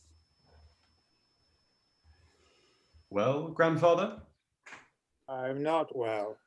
At our ball some time back, generals, barons, and admirals used to dance, and now we send for post office clerks and the station master. Even they come as a favor. I'm very weak. The dead master, the grandfather, used to give everybody sealing wax when anything was wrong. I've taken sealing wax every day for 20 years and more. Perhaps that's why I still live. I'm tired of you, grandfather. If you'd only hurry up and kick the bucket. Oh, yo. Bungler. Merci. I'll sit down. I'm tired. Somebody in the kitchen was saying just now that the cherry orchard was sold today. Sold to whom? He didn't say to whom. He's gone now. Some old man was chattering about it a long time ago. A stranger. And Leonid Andreevich isn't here yet. He hasn't come. He's wearing a light demi-saison overcoat. He'll catch cold. Oh, these young fellows. I'll die of this. Go and find out the usher to whom it's sold. Oh, but he's been gone a long time, the old man. Why do you laugh? What are you glad about? Epikhodov's too funny. He's a silly man. 22 troubles. Fierce, if the estate is sold, where will you go? I'll go wherever you order me to go. Why do you look like that? Are you ill? I think you ought to go to bed. Yes, I'll go to bed, and who will hand things round and give orders without me? I have the whole house on my shoulders. Lyubov Andreevna, I want to ask a favor of you, if you'll be so kind. If you go to Paris again, then please take me with you. It's absolutely impossible for me to stop here. What's the good of talking about it? You see for yourself that this is an uneducated country with an immoral population, and it's so dull. The food in the kitchen is beastly. And here's this fierce walking about mumbling various inappropriate things. Take me with you, be so kind. I'd come to ask you for the pleasure of a little waltz, dear lady. But all the same, wonderful woman, I must have 180 little rubles from you. I must. Oh, will you understand my soul's deep restlessness?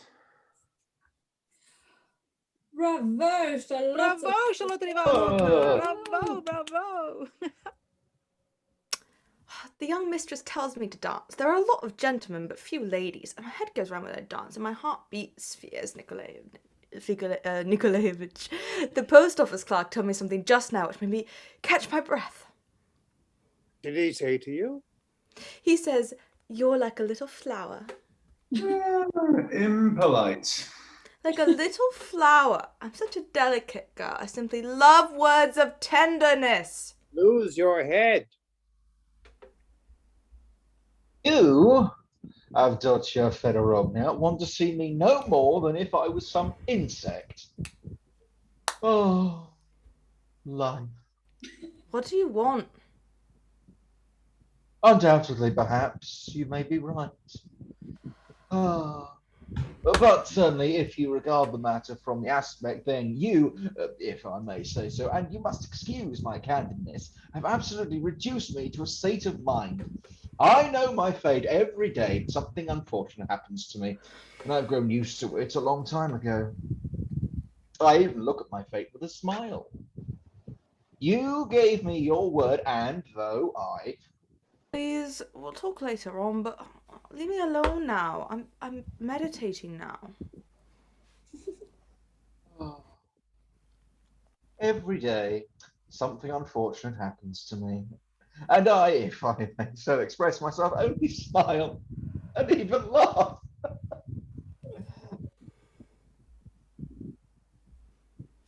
Haven't you gone yet, Simeon? You really have no respect for anybody. You go away, Dunyata. You play billiards and break a cue and walk about the drawing room as if you were a visitor. You cannot, if I may say so, call me to order. I'm not calling you to order. I'm only telling you. You just walk about from place to place and never do your work. Goodness only knows where we keep a clerk. Whether I work or walk about or eat or play billiards is only a matter to be settled by people of understanding and my elders. You dare to talk to me like that? You dare? You mean that I know nothing? Get out of here this minute! I must ask you to express yourself more delicately. Oh, get out this minute! Get out! 2 and 20 troubles. I don't want any sign of you here. I don't want to see anything of you. I'll make a complaint against you. What? Coming back? Go! Go! Oh. Go! I'll show you. Are you going? Are you going? Well, then take that. Much obliged. Sorry? Never mind. I thank you for my pleasant reception. It isn't worth any thanks. I didn't hurt you, did I? Oh, no. There'll just be an enormous bump, that's all.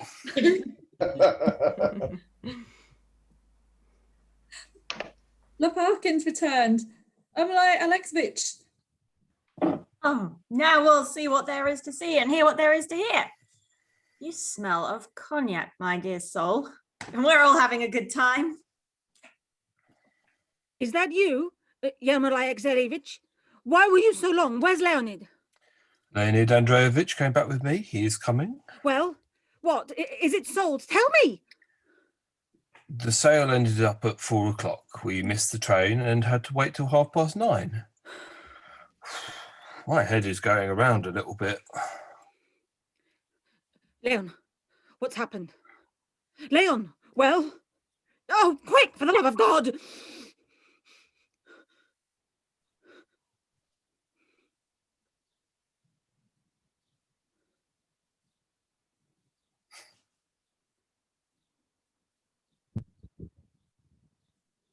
I'm awfully tired. Help me change my clothes, Fierce.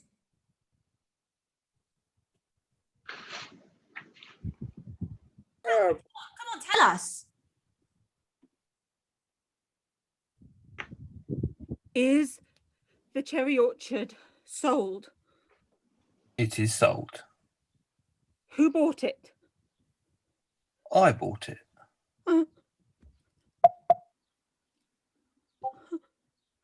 I bought it. Wait, ladies and gentlemen, please. My head is going right round. I can't talk. When we got to the sale, Dragunov was already there. Leonid Andreevich had only 15,000 rubles, and Dragunov offered 30,000 on top of the mortgage to begin with. I saw how matters were, so I grabbed hold of him and bid 40. He went up 45. I offered 55. That means he went up by 5s and I went up by 10s. Well, it came to an end. I bid 90 more than the mortgage and it stayed with me. The cherry orchard is mine now. Mine. Oh, my God. The cherry orchard is mine. Tell me I'm drunk or mad or dreaming.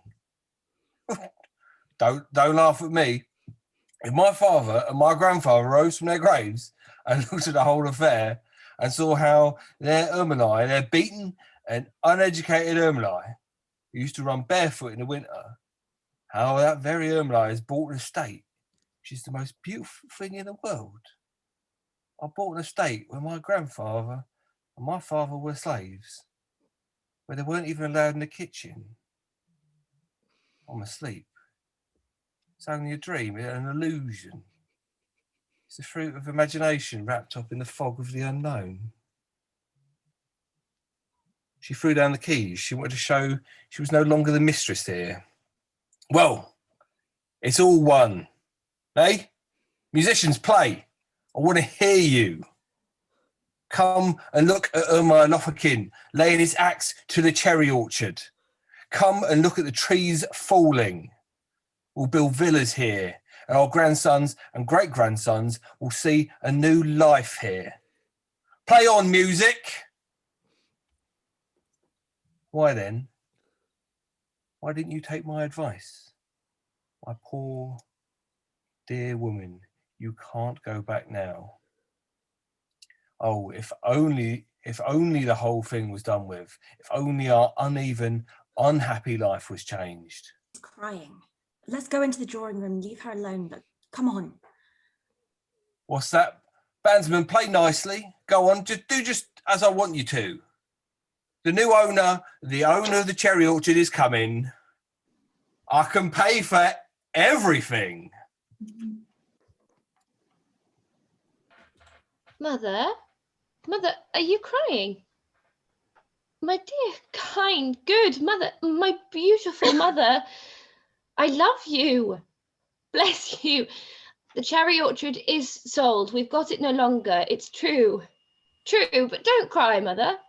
You've still got your life before you. You've still got your beautiful, pure soul. Come with me. Come, dear, away from here. Come. We'll plant a new garden, finer than this. And you'll see. And you'll understand. And deep joy, gentle joy, will sink into your soul like the evening sun. And you'll smile, mother. Come, dear, let's go.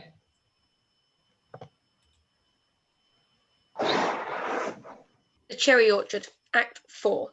The stage is set as for Act 1. There are no curtains on the windows, no pictures. Only a few pieces of furniture are left. They are piled up in a corner as if for sale. The emptiness is felt. By the door that leads out of the house and at the back of the stage, promunctus and travelling paraphernalia are piled up. The door on the left is open. The voices of Varia and Ania can be heard through it. Lopakhin stands and waits. Yasha holds a tray with little tumblers of champagne. Outside, Epikhodov is lying up a box. Voices are heard behind the stage. The peasants have come to say goodbye. The voice of Gaev is heard. Thank you, brothers. Thank you. The common people have come to say goodbye. I am of the opinion, Emily Alexeyevich, that they are good people, but they don't understand very much. You gave them your purse, Luba. You can't go on like that. You can't. Couldn't help myself. I couldn't. Please, I ask you most humbly, just a little glass to say goodbye. I didn't remember to bring anything from town, and I only found one bottle at the station. Please do. Won't you really have any? If I only knew, I wouldn't have bought any. Well, I shan't drink any either. You have a drink, Yasha, at any rate. To those departing, and good luck to those who stay behind. I can assure you that this isn't real champagne. 8 rubles a bottle. It's devilish cold here. There are no fires today. We're going away. What's the matter with you? I'm just pleased. It's October outside, but it's as sunny and as quiet as if it was summer. Good for building. Ladies and gentlemen, please remember it's only 47 minutes till the train goes. You must go off to the station in 20 minutes. Hurry up. I think it's time we went. The carriages are waiting. Where the devil are my galoshes? They're lost. Anya, I can't find my galoshes. I can't. I've got to go to Kharkov. I'm going to, in the same train as you, I'm going to spend the whole winter in Kharkov. I've been hanging around with you people, going rusty without work. I can't live without working. I must have something to do with my hands. They hang around as if they weren't mine at all. Well, go away now, and then you'll start again on your useful labours. Have a glass. No, I won't. So you're off to Moscow now? Yeah. I'll see them in town, and tomorrow I'm off to Moscow. Yes. I expect the professors don't lecture nowadays. They wait until you turn up. That's not your business. How many years have you been going to university? Yeah, think of something fresh. This is old and flat. You know, we may not meet each other again, so let me give you a word of advice on parting. Don't wave your hands about. Get rid of that habit of waving them about, and then building villas and reckoning on their residents become freeholders in time. That's the same thing. It's all a matter of waving your hands about. Whether I want to or not, you know, I like you. You've thin, delicate fingers like those of an artist, and you've a thin, delicate soul. Goodbye, dear fellow. Thanks for all you said. If you want any, take some money from me for the journey. Why should I? I don't want it. But you've got nothing. Yes, I have. Thank you. I've got some for a translation. Here it is in my pocket. God, but I can't find my bloody galoshes anywhere. Take your rubbish away. Why are you angry, Vaya? Oh, these aren't my galoshes. In the spring, I sowed 3,000 acres of poppies, and now I've made 40,000 rubles net profit. And when my poppies were in flower, what a picture it was. So I, as I was saying, made 40,000 rubles. I mean, I like to lend you some because I can afford it. Why turn your nose up it? I'm just a simple peasant. Your father was a peasant, mine was a chemist, and that means absolutely nothing. No. Even if you gave me 20,000, I should refuse. I'm a free man, and everything that all you people, rich or poor, value so highly and so dearly hasn't the least influence over me. It's like a flock of down in the wind. I could do without you. I could pass you by. I'm strong and proud. Mankind goes on to the highest truths and to the highest happiness, such as is only possible on earth. And I go in the front ranks. Will you get there? Yeah, I will. I'll get there and show others the way. Well, goodbye, old man. It is time to go. Here we stand pulling one another's noses, but life goes its own way all the time. When I work for a long time and I don't get tired, then I think more easily, and I think I get to understand why I exist. There are so many people in Russia, brother, who live for nothing at all. Still, work goes on without that. Leonid Andreevich, they say, has accepted a post in a bank. He will get 60,000 rubles a year, but he won't stand it. He's very lazy. Mother asks if you will stop them cutting down the orchard until she's gone away. Yes, really, you ought to have enough tact not to do that. All right. Yeah, he's right. Has Fears been sent to the hospital? I gave the order this morning. I suppose they've sent him. Dmitry Panteleyevich, please make inquiries if Fears has been sent to the hospital. I told Igor this morning. What's the use of asking 10 times? Oh, the aged Fears, in my conclusive opinion, isn't worth mending. His forefathers had better have him. I only envy him. Oh, well, of course. I thought so. 2 and 20 troubles. Has Fears been taken away to the hospital? Yes. Why didn't they take the letter to the doctor? It'll have to be sent after him. Oh, where's Yasha? Tell him his mother's come and wants to say goodbye to him. She'll make me lose all patience. If you only looked at me once, Yasha, you're going away, leaving me behind. What's the use of crying? In 6 days, I'll be again in Paris. Tomorrow we get into the express and off we go. I can hardly believe it. Vive la France! It doesn't suit me here. I can't live here. It's no good. Well, I've seen the uncivilized world. I've had enough of it. Oh no, what do you want to cry for? You behave yourself properly, and you won't cry. Send me a letter from Paris. You know I loved you, Yasha, so much. I'm a sensitive creature, Yasha. Somebody's coming.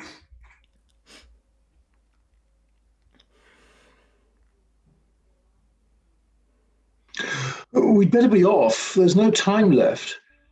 Somebody smells of herring. We needn't get into our carriages for 10 minutes. Goodbye, dear house, old grandfather. The winter will go, the spring will come, and then you'll exist no more. You'll be pulled down. How much these walls have seen. My treasure, you're radiant. Your eyes flash like 2 jewels. Are you happy? Very? Very. A new life is beginning, Mother. Yes, really, everything's all right now. Before the cherry orchard was sold, we were all excited and we suffered. And then, when the question was solved once and for all, we all calmed down and even became cheerful. I'm a bank official now and a financier. Red in the middle. And you, Luba, for some reason or other, look better. There's no doubt about it. Yes, my nerves are better, it's true. I sleep well. Take my luggage out, Yasha. It's time. My little girl. We'll soon see each other again. I'm off to Paris. I'll live there on the money your grandmother from Yaroslav sent along to buy the estate. Oh, bless her. That won't last long. You'll come back soon. Soon, Mother, won't you? I'll get ready and pass the exam at the high school. We'll read all sorts of books to one another, won't we? We'll read in the autumn evenings. We'll read many books, and a beautiful new world will open up before us. You'll come, Mother. I'll come, my darling.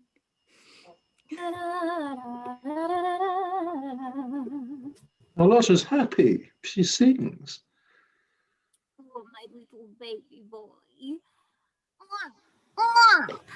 Hush, my little boy. Oh, I'm so sorry for you. So you must find me another place. I cannot go on like this. You'll find one, Sholta Ivanova. Don't you be afraid. Everybody's leaving us. Varya's going away. We've suddenly become unnecessary. I have nowhere to live in town. I must go away.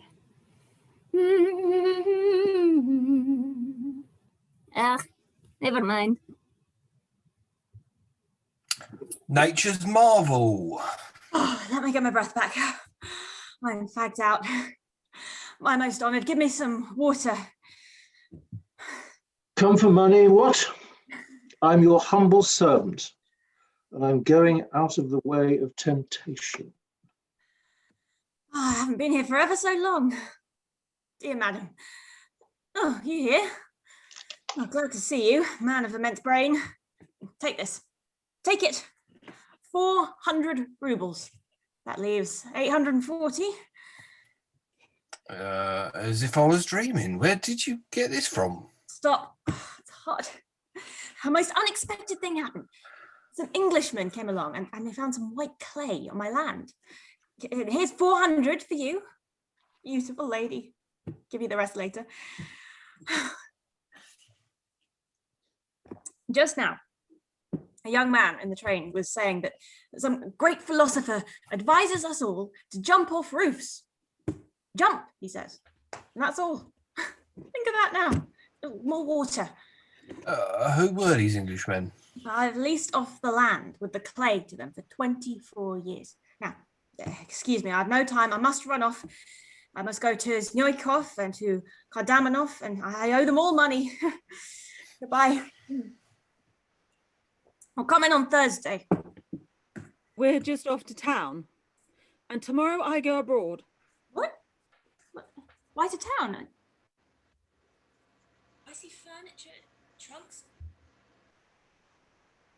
Well, mind. Never mind. These Englishmen are men of immense intellect. Never mind. Be happy. God will help you. Never mind. Everything in this world comes to an end. And if you should happen to hear that my end has come, just remember this old horse and say there was such a one as such a Simeon of Pishin, God bless his soul. Wonderful weather, yes. Dushenka sends her love. Now we can go. I've two anxieties, though. The first is poor Fierce. We've still got 5 minutes. Mother, Fierce has already been sent to the hospital. Yasha sent him off this morning. The second is Varia. She's used to getting up early and to work, and now she's no work to do. She's like a fish out of water. She's grown thin and pale, and she cries, poor thing. You know very well, Yarmolai Alexeyevich, that I used to hope to marry her to you. I suppose you're going to marry somebody.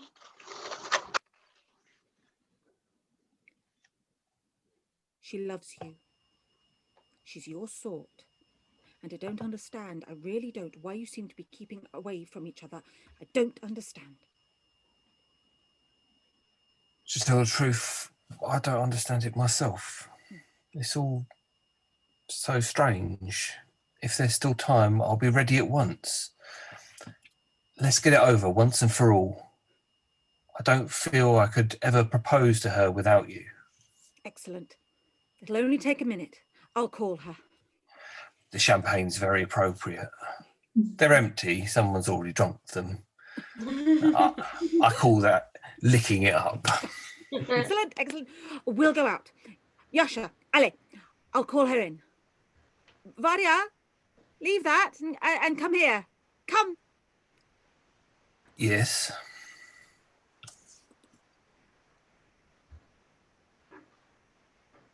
I can't seem to find it. What are you looking for? I packed it myself. I don't remember. Where are you going now? Barbara Milhanova? To the Ruggelins. I've got an agreement to go and look after their house. Housekeeper or something. Is that Yashnevov? It's about 50 miles. So life in his house is finished now?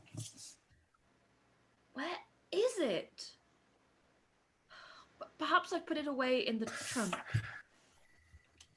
Yes, there'll be no more life in this house. And I'm off to Kharkov at once by this train. I've got a lot of business on hand. I'm leaving Epikov here. I've taken him on. Well, well. Last year at this time, the snow was already falling, if you remember, and now it's nice and sunny, only it's rather cold. There's 3 degrees of frost. I didn't look. And our thermometer's broken.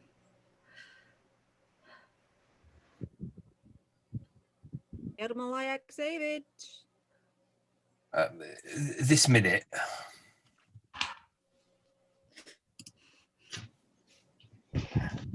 Well, we must go. Yes, it's quite time, little mother. I'll get to the Raglan's today, if I don't miss the train. Anya, put on your things. Now we can go away. Away. My friends, my dear friends, can I be silent in leaving this house forevermore? Can I restrain myself in saying farewell from expressing those feelings which now fill up my whole being?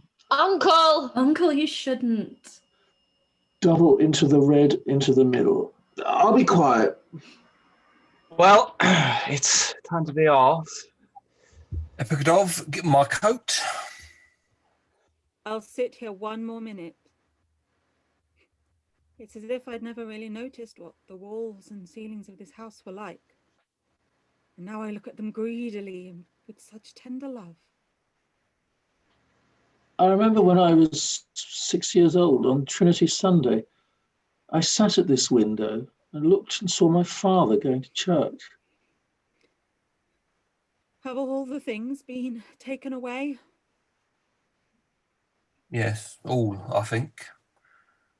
You see that's everything quite straight, Epikov? You may depend on me, Ermolai Alexeyevich. What's the matter with your voice? I swallowed something just now. I was having a drink of water. What manners? We go away, and not a soul remains behind. Till the spring. What are you doing? I never thought... Come along, let's take our seats. It's time. The tray will be in directly. Oh, Peter, here they are. Your galoshes by that trunk. Oh. How old and dirty they are. Come on. Train, station, cross in the middle, a white double in the corner. Let's go. Are you all here? There's nobody else? There's a lot of things in there. I must lock them up. Come. Goodbye, old home. Goodbye, old life. Welcome, new life. Till the spring then. Come on. Till we meet again.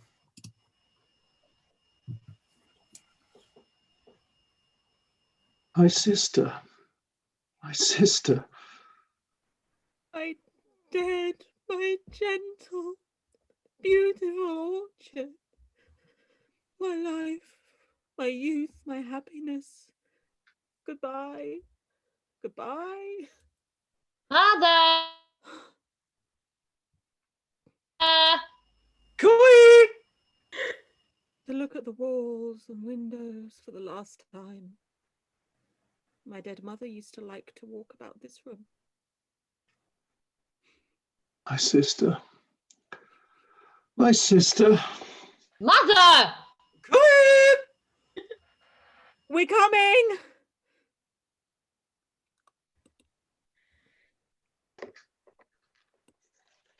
Locked. Gone away. They've forgotten about me. Never mind. I'll sit here. And Leonid Andreevich will have gone in a light overcoat instead of putting on his fur coat. I didn't see. Oh, these young people. Life's gone on as if I'd never lived. I'll lie down. You've no strength left in you. Nothing left at all. No. You. Angla.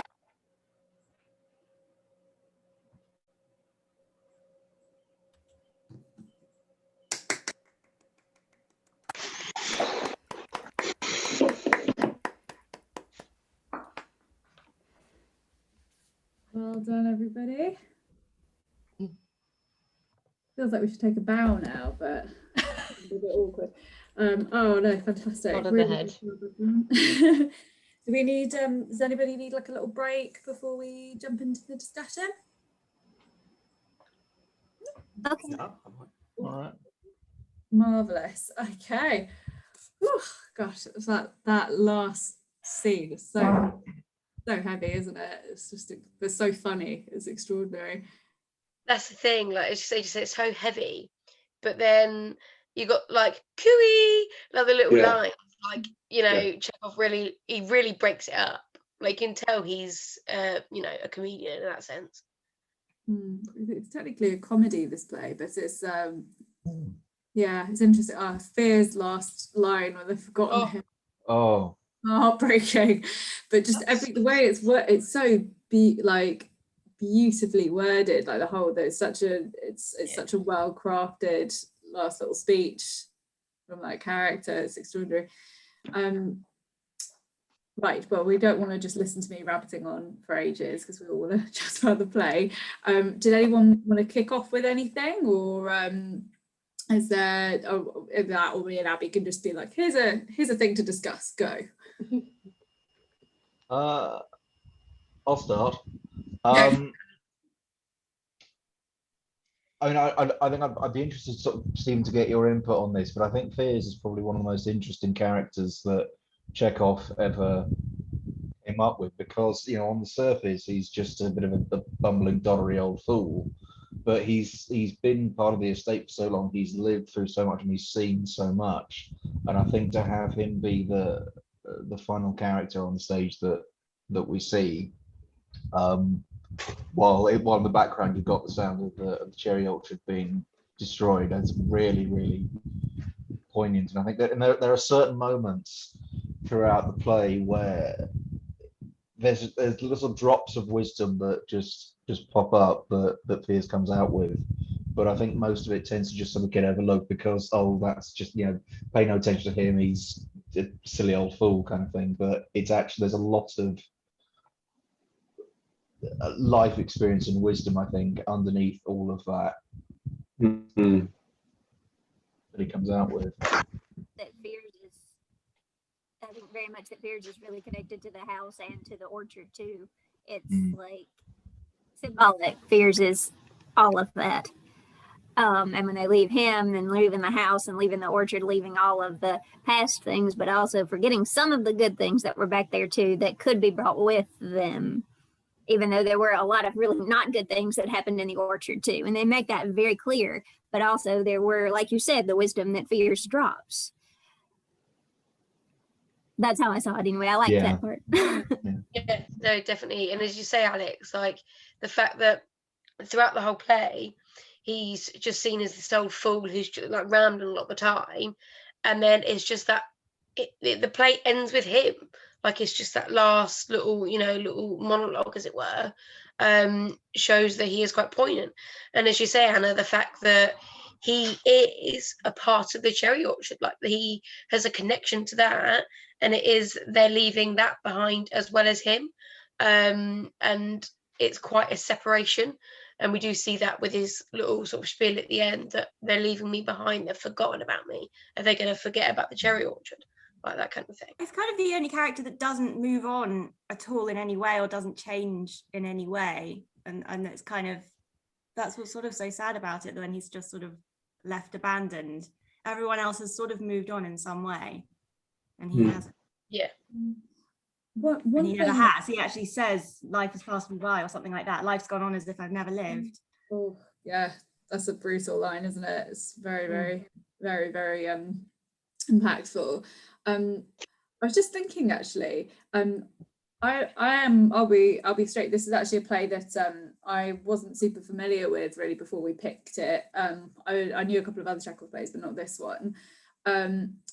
They say at the end that they thought he'd been taken to hospital, and then he's in the house.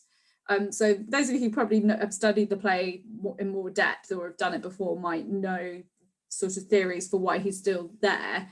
I thought that might be kind of an interesting one to kind of just like kind of pick apart.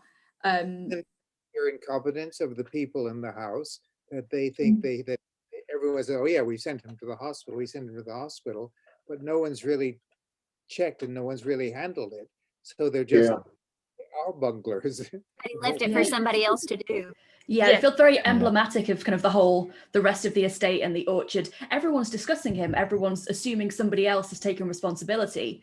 But in the end, nobody has actually shouldered that burden and tried to fix things. It's also like, sorry. I was just going to say, like, Anya literally goes, like, she actually does try to double check. She says, right, okay, well, I don't accept what Yash has told me, so I'm going to ask somebody else. And Yash is literally going, I just fucking told you. Like, he literally goes, we don't have to keep asking people. And it's like, well, clearly you did. So yeah, it's a bit like, you know, everyone seems to be doing the bare minimum when it comes to looking after their own. Well, that's an interesting point actually, because obviously there's this real there's a big theme of old versus new, and the kind of modernization of Russia is obviously a big thing contextually with the play. But with pretty much all the characters, bar Varia, none of them are taking the actual responsibility or work that you need to put in to kind of preserve those kind of old ways. Like Fears was talking before about, you know, how they used to, like, you know, turn the cherries into jams and sell them and everything. No, it doesn't even occur to anyone else in the play to consider actually using the orchards that are there rather than just using them as an ornament for status or cutting it down to create a new business. It's quite interesting, the sort of naivety of all the characters. Well, I think one of Chekhov's main arguments in the piece is that this property is financially untenable without slavery. Like, it's just not, it's never going to happen. Like, that keeps coming up again and again and again throughout the play, that like this entire estate depended on the institution of serfdom, and without that you can't run it, at least not in the form that it is now. So I think he constantly reminds us almost in every act that that's the case. And in a sense, Fierce is property. He's a relic of that era of serfdom that made that house run, but he's property, so he's left behind like a chair. And he says himself, like, he's carrying the whole place on his back at one point. Yeah, because nobody else. It is this naivety that it just happens. Well, it happens because there was an underclass that made it happen, and you didn't have to think about it. And now all that's left is Fierce, and he can't run it by himself. He can't carry it. And there's that moment where there's that mysterious sound, the broken string breaking, and the old and that doesn't. I think it's Fierce. It says, "Oh, that there was that same sound when the day that slavery ended." Before the emancipation, that he bemoans because it's just, he knew it destroyed their way of life, although his family were serfs. But that's what the beginning of the end of the estate. But I think that the family had become rotten through just not doing anything, haven't they? This is their last gasp. I think Chekhov's sad about that. I think there's a line that was censored. I don't think this version had it for a very long time. Actually, I think saying exactly that the family had kind of become evil basically through serfdom, like they themselves had become rotten. Like the end. Wasn't it an X sort of it didn't expand on the sinning? I think it was somewhere in Act 3 maybe. But I've seen notes about, like, this play used to be censored quite a bit, and so that was one of the lines that was changed. because it was so intense. Controversial. Too truthful. Yeah. I suppose it was so fresh at the time, but with Femov who says people once owned other people, and Fierce, who's lamenting the fact that there was emancipation for the serfs, so that they're just the polar opposites of point of view. The idea about sort of old versus new, I think, is kind of focused quite nicely in this idea of the eternal student and trying to keep hold of lost youth, lost innocence.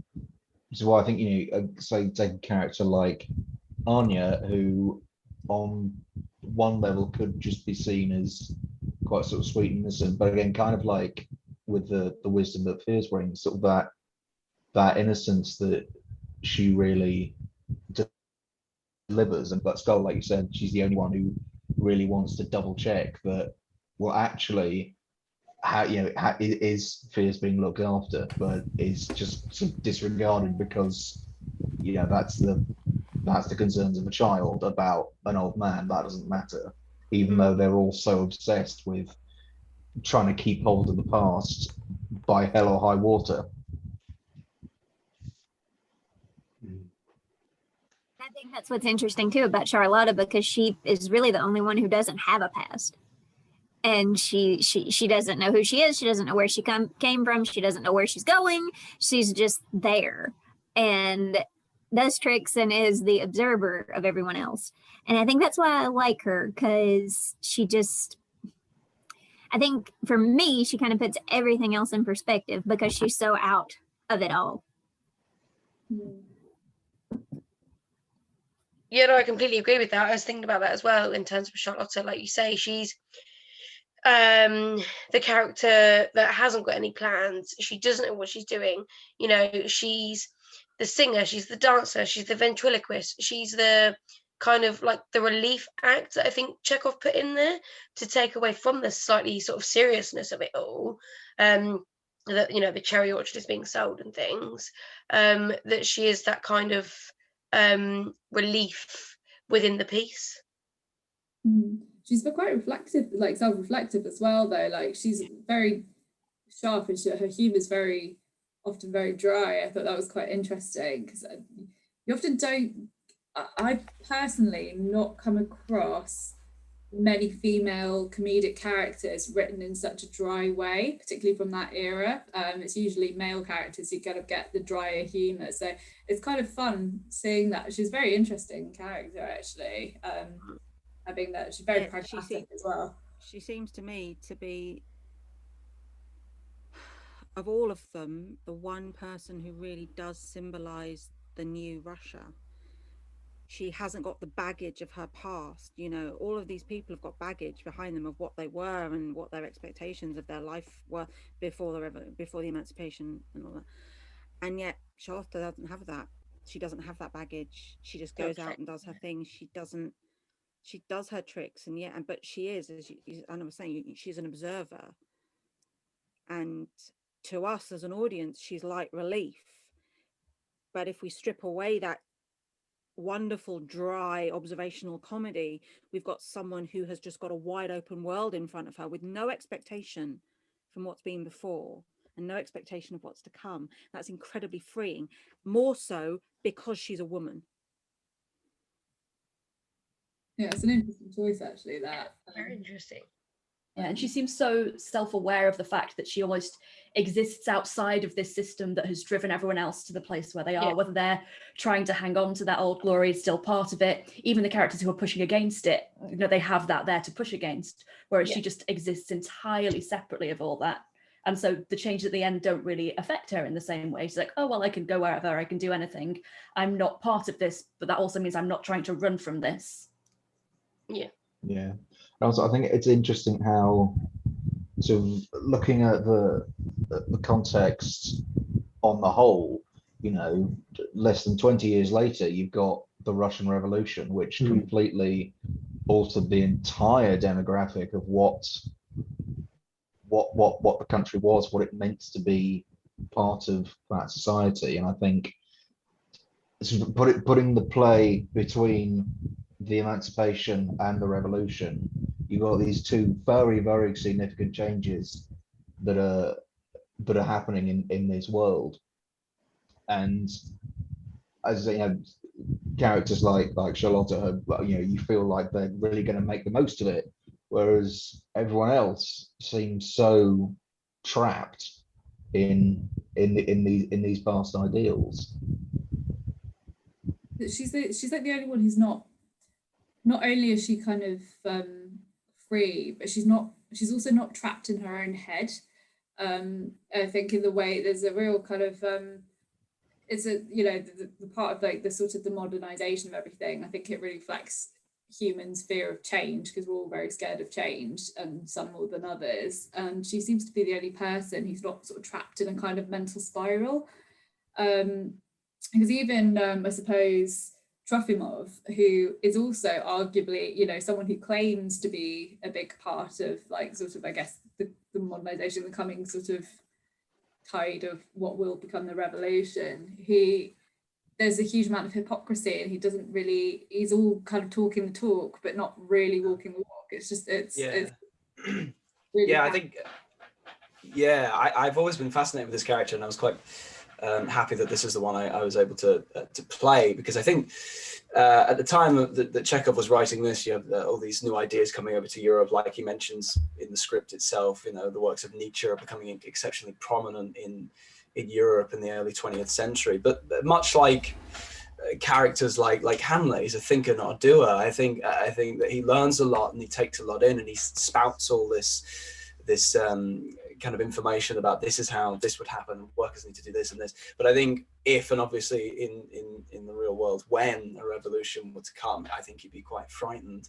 I don't think he'd fully be as involved as he says he is. In fact, I think in many of the versions that I've seen, I think what kind of encapsulates that the most is when the beggar comes in, when they're all outside, and he has this huge monologue about standing with the workers and the lower class, and then every time the beggars walked in, he's looked just as kind of taken aback and worried as everybody else is. So I think that kind of indicates what kind of person he really is if he were faced with getting down and dirty in a real fight, I think. I think it's interesting to compare Trofimov with Lopakhin, because Lopakhin's he goes on about how uneducated he is and how he doesn't read and he doesn't know any of this stuff, but he's the one that actually does. He goes out and does things, and then he's the one that ends up with the estate.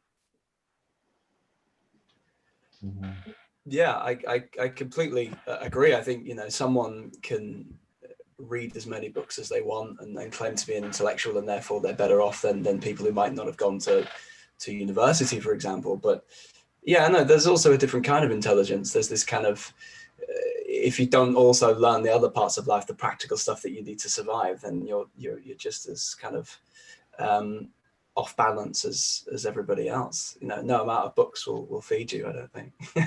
You got to have a bit of both. I think it's the fact that Lopakhin has been saying all these things from a with this this might not necessarily be the most intellectual brain in his head, but he's got a business brain and he knows what is and what isn't going to work, and he's very upfront with the whole family right from the off. But again, I think sort of that dichotomy between these two characters is really, really interesting to see it play out, and they're very different ideals and their ways of going about things. Yeah, it is interesting because the way that I don't think it's although it could be, I suppose, portrayed as a horrible thing, him buying the orchard, it isn't really. He's tried to, well, in my opinion anyway, feel free to disagree, but he's advised them so many times to try, on ways to save it, and they wouldn't have been able to buy it anyway. And at the end of the day, he's kind of the closest person to them that would be able to purchase it. So it's kind of the kindest thing to do, really, in a way. It's the best solution for a dreadful situation. Yeah. Yeah. Yeah, I think I think the whole play in general is about the inevitability of change, and he's kind of the one that ends up having to rip the band-aid off, because throughout the play he's kind of warning everybody, you know, it's going to change no matter what you do. You have to just accept it, but they kind of continue to be ignorant on it, and so it's just like, all right, well, I bought it. You know, you got to go. It's over, and they will have to kind of deal with that all in their own ways. And that's why I think this is my favorite of all of Chekhov's work. It's just one big story about change, and everyone's different kind of handling of that. Shall we talk about Ramyskaya? Because that's a loaded character and a half.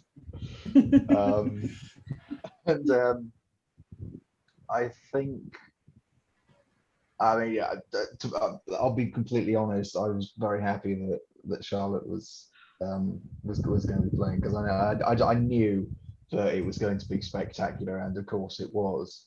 Yeah, can I just say, Charlotte, sorry, just to jump in there, but you were really just, I mean, you were all amazing, but Charlotte, you really kind of knocked it out of the park there. It was fantastic. So well done. Sorry, yeah. So I was wondering, do you? I know you could write essays on this sort of question. What do you think of her as a mother, and as part of this family that she's brought up in this world? I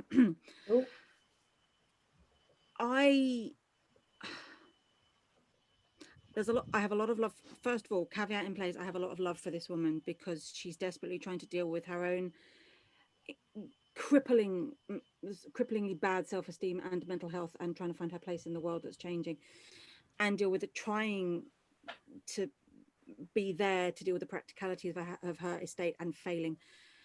So I have a lot of love and respect for her, but as a mother, there's a class issue here for me.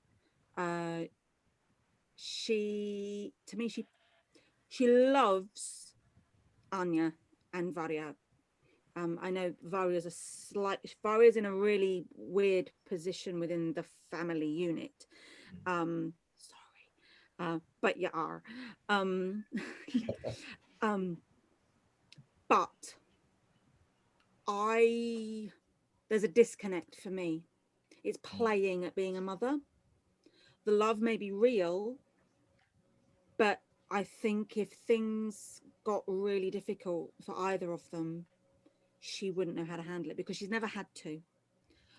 She ran away, she ran away to Paris, tried to take her own life, and didn't think how it would affect either of them, because she's always had people to do that. Yeah, in a nutshell, what do I think of her as a mother? I don't rate her. I'll be honest with you. As a practical mother, I don't rate her. As a woman who is capable of enormous love,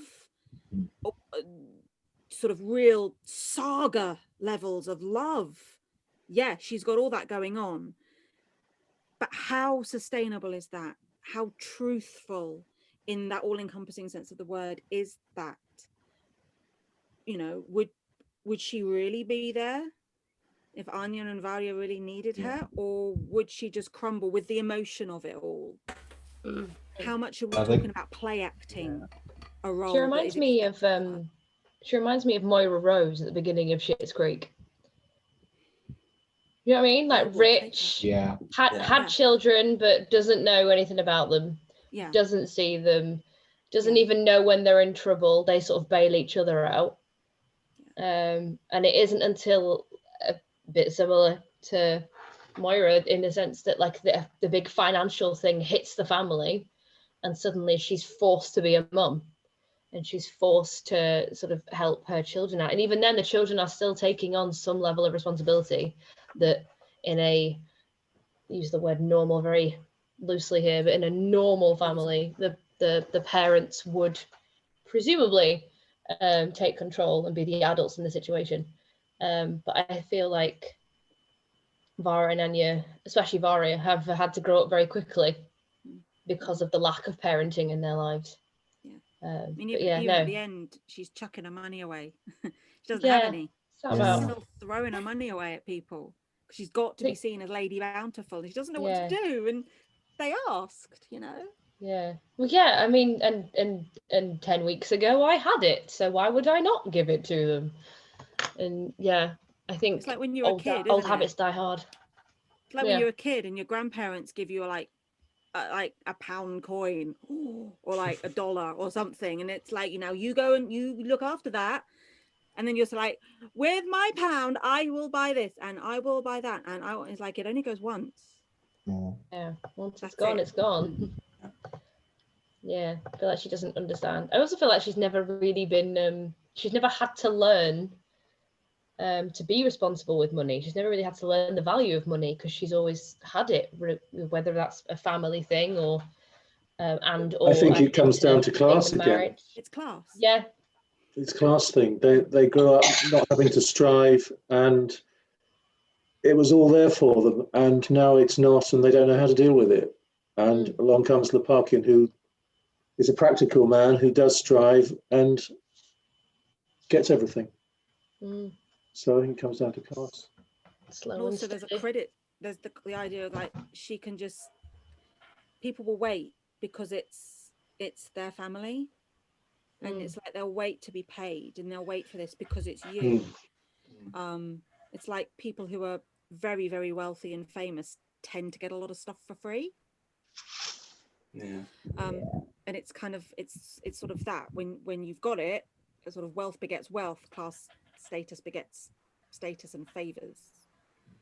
And then again, along comes what happens to Peachin, really, because he kind of goes around saying, oh, the money will show up somehow or other, and then it actually does. Yeah, that was lovely. I always expect it to. Yeah, you have got to admire his optimism, though. Well, you know, there's optimism, and then there's a bit of stupidity going on there. Oh yes, absolutely. Please be optimistic, but maybe, you know, I mean, how likely was it that was going to be the ending? Well, I think like my favorite line of Peachin's is, "Oh, my daughter's got a lottery ticket, so it will all be fine." She'll definitely win. Yeah. I mean, I'm all for optimism, but make sure it's not blind. Yeah, I love that line of Trofimov's where he's like, you know, if you actually did something and like earned money instead of just trying to get it all the time, like asking for it all the time, you might have money. Yes, but that involves work, and that's what other people do. No one's got time for that. Nobody got time for that. What about Epikordov? I find him a very odd person. He's so odd. Oh, yeah. Weird, isn't he? Like, even just reading his lines, I'm thinking, I'm saying these words, and I have no bloody clue what he's on about. it seems like sort of one word. He's just making it up as he goes along and doesn't know what the next word out of his mouth is going to be. He's as surprised as anyone else. And there are so many times where I'm thinking, that's something. But what did you actually say there? Because it was just a lot of nonsense, a lot of noise, and that's it. Yeah, that's quite similar to Gayev though, but he has two nieces telling him to shut up all the time. Yeah, I mean, to be fair, I would as well, I think. I feel like you need that.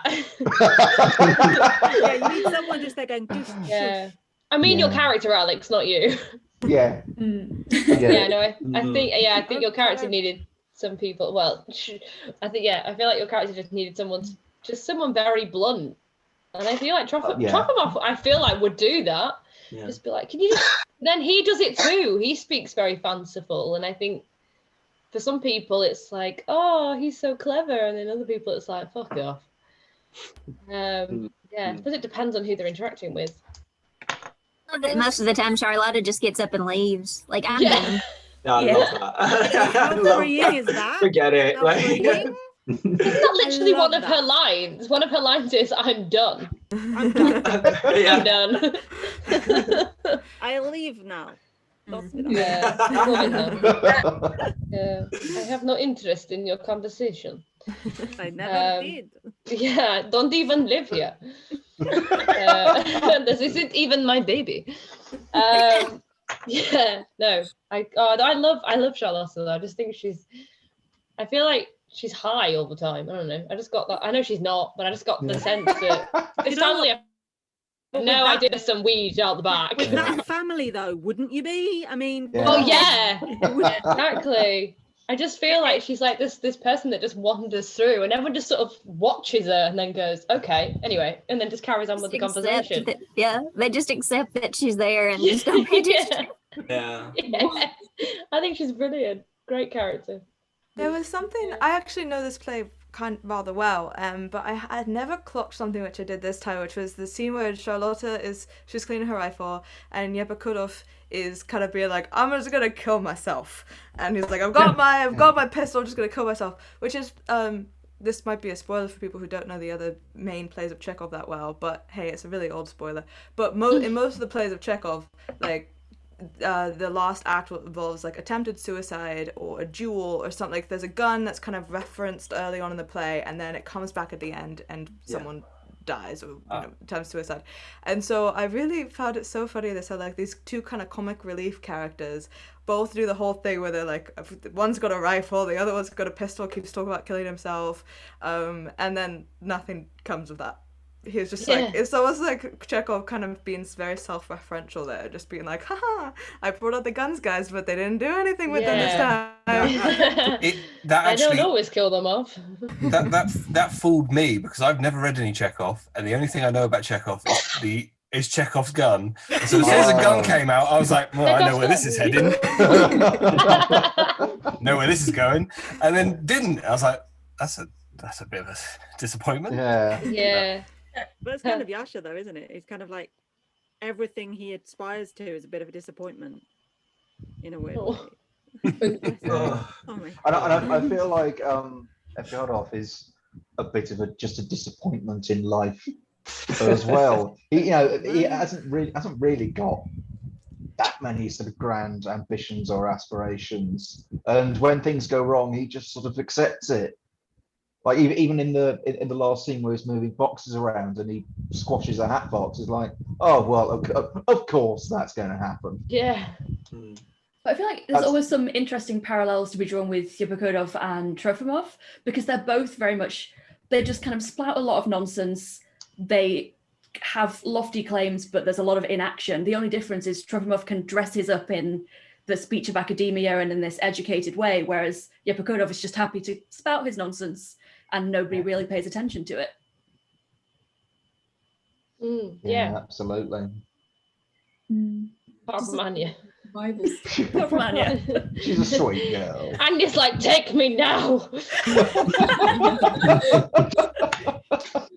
It's kind of sad, because I was literally saying about 5 minutes ago, like, oh yeah, she's had to like, mature quicker than she would have done, but then another moment she's just like a little kid. And she's just like, yes, I understand all the words you're saying, except I don't. So please, let's go into the forest. She's a funny character. She had to grow up quite fast. Dead silence. She's had to grow up quite fast though, and be like going to fetch her mother from Paris, which was, for a 17-year-old girl is quite heavy. So maybe she wants to just like let go and just be like a young girl, be naive.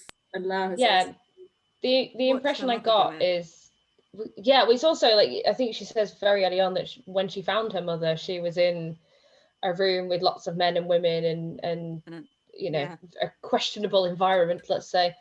So I think, in that moment, she's having to parent her parent. And I think that when she's with Trofimov, it's someone else taking control of the situation. And albeit, he does frequently say he's above love, and of course Anya's probably aware of that. I still think she's sort of kidded herself that, oh no, it's fine, one day it'll be fine. And she's literally, I feel, she isn't, it's not that she's not bothered. I just think leaving the cherry orchard doesn't really affect her as much as the others, because she sort of has these teary moments, but it's all about her childhood. It's all about, oh yeah, this is my nursery, and this is where we did this, and this is where we did that. But I still feel like, if you sort of remember her own past, like she's grown up in the house where her brother died, and her mother mentions him quite a lot.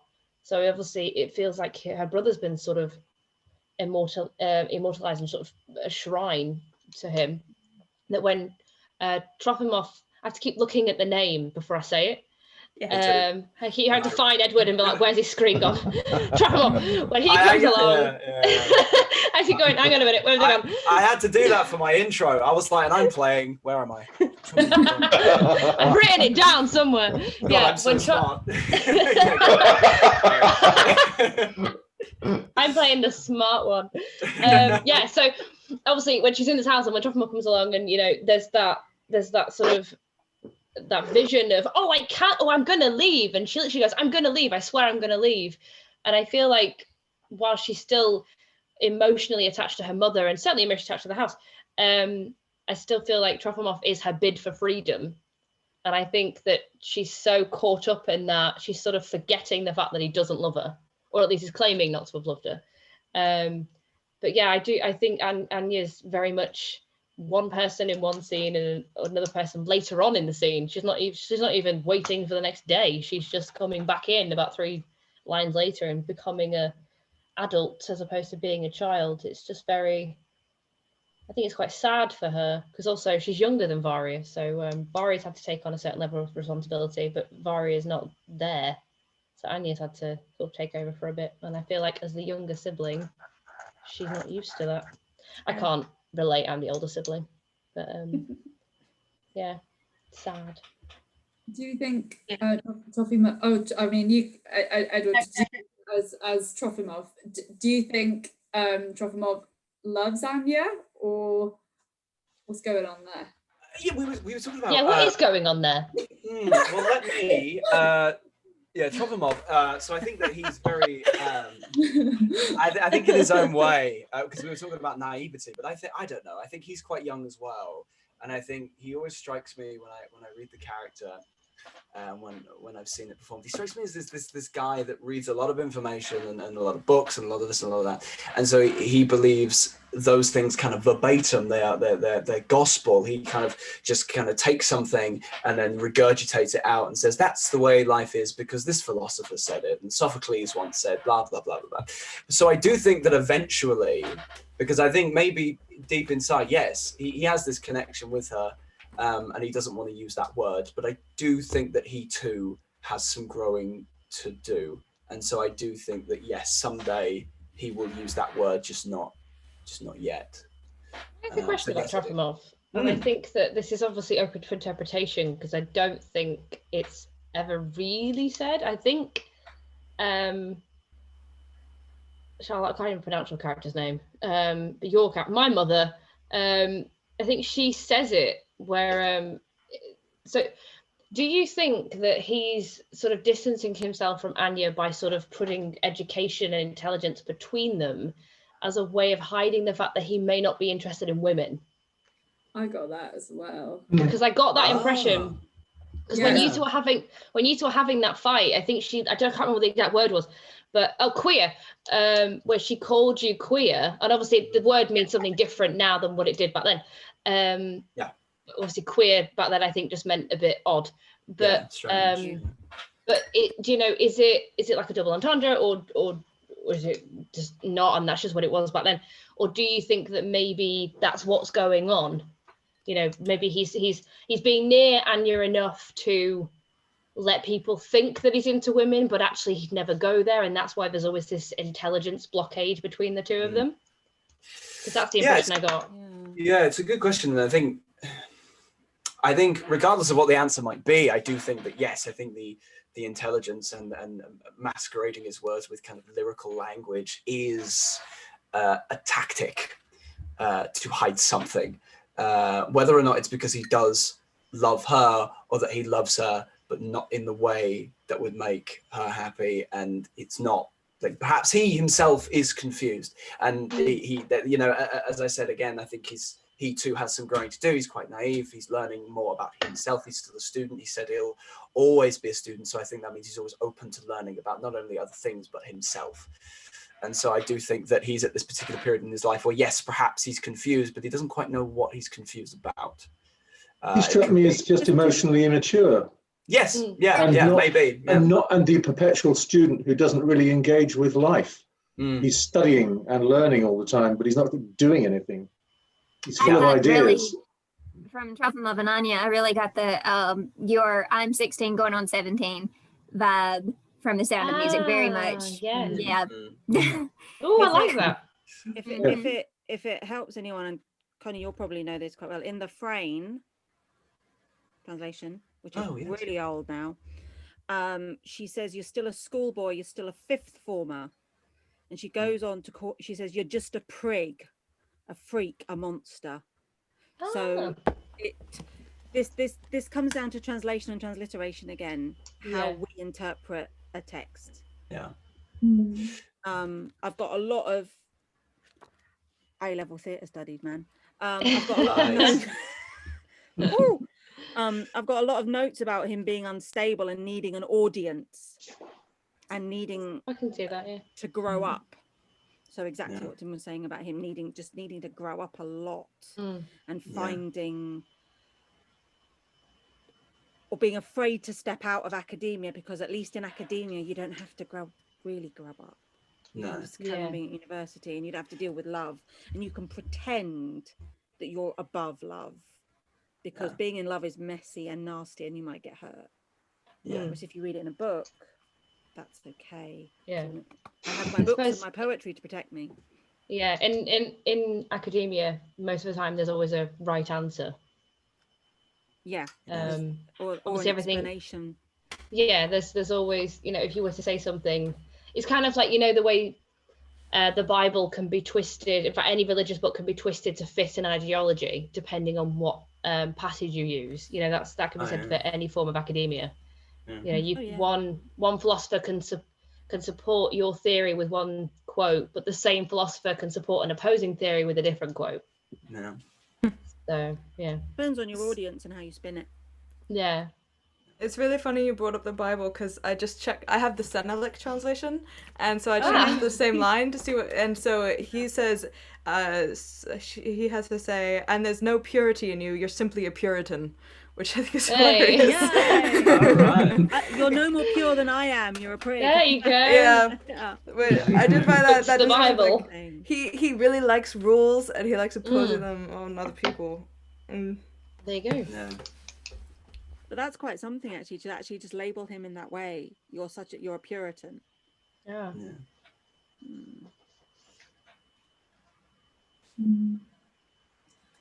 think that sorry. One of the interesting things, just talking about this idea of translation and transliteration.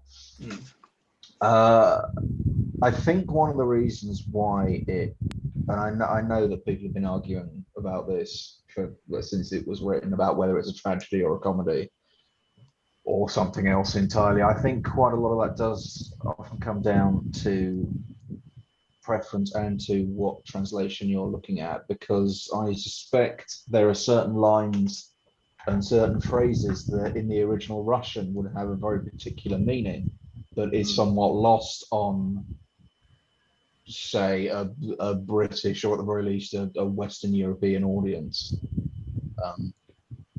So I think that's, and it's really interesting hearing the same original line taken in completely different ways with different meanings behind these words. If you call someone a Puritan, that's a very specific label that you're putting on them, that another translator may have come out with something completely different, but none of it is necessarily going to be exactly what Chekhov wrote in the original. I suspect that's probably why it struggled to land so much when it was originally done, and even since then.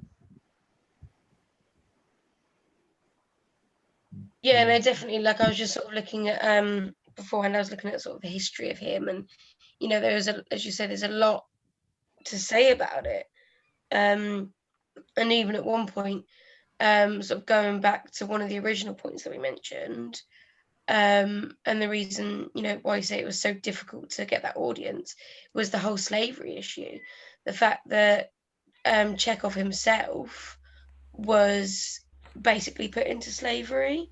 So his family got given a loan to start a new life, and he had to be kept behind for collateral damage.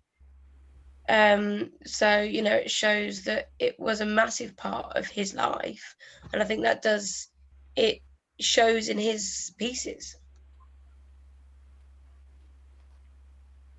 All I can hear is your cat. Apologies, 2 seconds. I mean, what you said was great, but I can just hear like a little cheerleader in the background. I agree. Yeah. It's Diddy going, yes, you're right. Yeah. No, go on, after you. I was just thinking in terms of like the genre of the piece and things like that, I would say this play has much more farce in it than I feel like the servants, it's very commedia dell'arte, they're kind of like imitating their masters, they're doing all kinds of things. There's a lot of like the whole bit where Varya like hits someone with a billiard stick, like there's a lot of like actually openly farcical moments in this, which I think is quite very weird moments, like very clearly comedic moments, no matter how it's translated, just in terms of like delivery of like what's your character's name? Like looking around at people and be like, they're all basically the same. Yeah, well, but like Pisha just like constantly being like, let's do a thing. Also, can I have some money? Like, there's just all these moments that are just so wildly comedic that really stand out in this. And there's a lot of running like on French like farce, doesn't she? Yeah. Dunyasha, she's all like, I'm such a lady. I'm so lovely. I'm so in love with everyone. Yeah. I love Dunyasha. There's a lot of running on and off as well, like one-liners. Yes. A lot of people coming in, but there's also a lot going off stage. So there's so many like, oh, we hear a crash, and oh, we hear this, and then someone running off, announcing what's happened, and pissing off again, and it's just like, what happened? Yeah. So it feels like the serious stuff is often on stage, and then there's like a private party going on somewhere else that we're not not privy to. Not invited to. Yeah, and it's a bit like, what's going on? I mean, obviously this is serious, but what's going on over there? And then it's like, how did Peter fall down the stairs? Why does Anya find that funny? Why does Varya find that funny? But also, she just comes in, announces it, and then goes again. It's just like, what just happened? I was going to say, I think Chekhov's one of those playwrights that was very much gifted with the ability to write very human characters, very realistic, tangible, multifaceted kinds of people. And I think that because of that, a lot of the humor comes out of things that would happen to kind of any of us at moments. Like, for example, I think it is so funny, as you said, when I fall down the stairs. I've just had this huge argument as well. So of course, after I have this huge argument, what is the cringiest, most embarrassing thing that can happen to me right after doing that to completely disintegrate the point I just made is fall down the stairs? How funny is that? But how realistic is that? Like, has that happened to any of you guys where like you have an argument and then you like try and shut a door, but it's one of those slow shutting doors, so you just like man, So it's also stuff, you know, considering when this is written, it's stuff that you still see on TV today. Like I watched an episode of Motherland the other day, and there's literally that thing where she has a go at the receptionist and then tries to slam the door, but and she literally has to kick it, and she's like, I'm trying to make a point. But like you see it in TV and presumably theatre as well, all the time. But it's just this thing that's just followed through, and it's just like you say, he's really, really good at writing stuff that absolutely could and does happen, but it's only funny when it happens to somebody else. And I think this underpins the whole what Constance was saying about the genre question, and what Alex was saying about how does this play land. Trofimov stacking it down the stairs after a massive argument, you can't help that. That's in the gift of a higher power, the turn of the planet, the turn of the stars. This is life. Life will conspire to make you look a dick. And that's where the comedy is. Every day where the comedy is. Because everyone's going, oh God, oh no, her last link to Grisha, and he was part of the family, and he's meant to marry, and then boom. And then perhaps you can't plan it. And perhaps that attributes to why it wasn't so well received at the time when it first came out. Is because it's just a play about people living their day-to-day lives on this cherry orchard. There's no big, huge, dramatic moment. Yeah, it's just there's no these reveal, is people there? living. Yeah, exactly. It's just people. Just And it's people hanging out. only about being in that life of whichever level you're coming at it from, wherever you sit on that ladder. And I think possibly apart from Leparking, having absolutely no power to do anything, it's inertia, it's hopelessness. I could do something about it, but I don't know what, and I don't know how, so I'll just go with whatever fate gives me, unlike Leparking, who goes out and gets it. You know, and it's all of this, well, why didn't you do something? Because I didn't know how. One thing I will say, why does Leparkin moo? He sticks his head in the window, goes so moo, confusing. goes again. Yeah. Sticks his Yeah, that's the strangest part, I'd say. Yeah. I thought you were going to ask a really profound question, like, why does he buy the cherry orchard? everybody, Why does he moo? It's an Alex Yeah, It should have known. It was the way you were stroking your beard. I was like, we've been waiting all night for this question. This is the one. We've got a question about cows. Yeah, no, that's very strange. Yeah. They feel very lived in as characters, don't they? Though, like Fierce has the thing that he always says. You know, there's Leparkin moos, like, you know, like they do things that are never explained, but they feel like they're things that these people are like have been doing for such. People keep humming. I really like how like people will like idly be in the background and be like, oh, I'm just gonna hum while I do this thing, and it's just like it feels very lived in. Like they're people who are already there. Yeah, they feel very 3D, don't they? They don't feel like, oh, I'm here to say some words and then go, and I'll just pause while I'm off stage and then just come back to life. Yeah, it feels very much like they do have lives beyond the stage and beyond this particular moment in time. And like you say, it's almost like they've got certain catchphrases. And if you hear mooing off stage, you're probably going to know who it is. So, yeah. Maybe the unpredictability of that, of like having actually lived in characters, because it makes the narrative a little bit, in a way, a little bit all over the place. Maybe that was what partly alienated people, because I suppose in a lot of plays, I'm not sure about Russian ones necessarily at the time, but obviously in a lot of I know sort of in England there was I think there was kind of a growing sort of trend in sort of morality, like, you know, morality being a big theme of plays. So I'm assuming it was probably like that in a few other places around Europe at the time. So maybe having a character, for instance, like Yasha, who was just thoroughly sorry Isaac, he's thoroughly unlikable, very funny, but he's not meant to be a sympathetic character. He's a sucker up the whole way through, but he doesn't face any comeuppance at the end. He gets exactly what he wants the whole play, and he doesn't really have a falling down the stairs moment. There's literally nothing bad that happens to him. He's absolutely fine. Do you think Yasha purposely made sure that Fierce was left behind?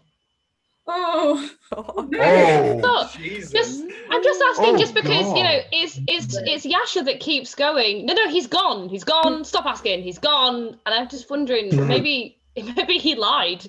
Maybe he knew full well that Fierce was in the toilet somewhere, and they all left when he wasn't there. And I'm just wondering whether.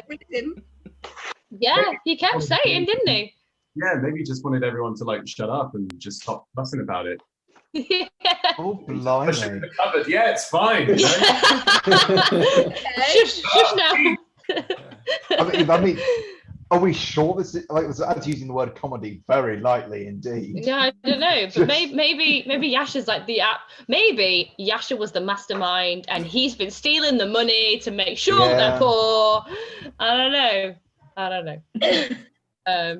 But yeah, I just really bit like up to your character there. Why does Guy have to keep talking about the is it pool or billiards or whatever it is?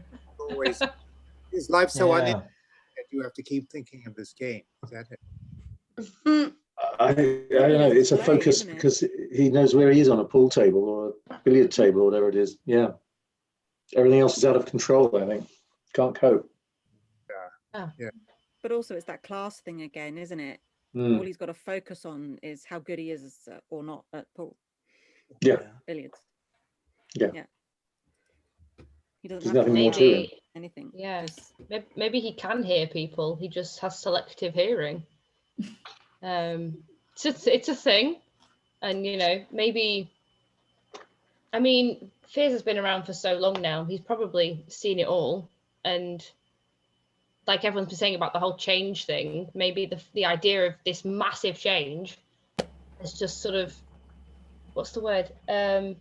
Disassociation sort of kicked in. And the only thing, you know, like when you get obsessed with one particular book series and you're like, this is my life now. Well, maybe for him, it's this particular pool game or billiard game that he's really, really good at and he did brilliant in. And that's when everything was fine, everything was great, and all have money and all the kids were happy. And now because all this has changed and his family's changing so much, he's just like, no, if I just focus on this game and I forget what's going on, everything will be fine. And I'm just wondering whether when he like can't hear people, whether that's, you know, can he hear people, or is he just so focused on this world he's created that he's like only little bits are filtering through, and that's what he decides to respond to. I don't know if that's too deep, but we'll get. Yeah, well, I mean, those times he does engage Yeah. with the rest of that world, everyone just tells him to shut up. So I know, that's annoying. Yeah. On that note, I'm afraid I am going to have to love you and leave you all. Yeah, I gotta go. I think we can Yeah, it's good. now because we've all had some very good points. But yeah, just Abby and I would just want to say thanks so much to all of you for being doing such fabulous performances and having such a great discussion about it afterwards. And yeah, we're really pleased with how it's turned out. Yeah, I mean, it's been Thank great. you. The cast's been great. The fact that we've been discussing this for nearly an hour shows that we've got so much to talk about it. Very intellectual people, evidently. It's been lovely. It's been lovely. Yeah, it's been great seeing you all, and hopefully we'll see you virtually again very soon. Yeah, thank you ever so much. It was a Yeah. pleasure. Thank you. Thank you. Thank you. Bye-bye. Bye, everyone. Bye.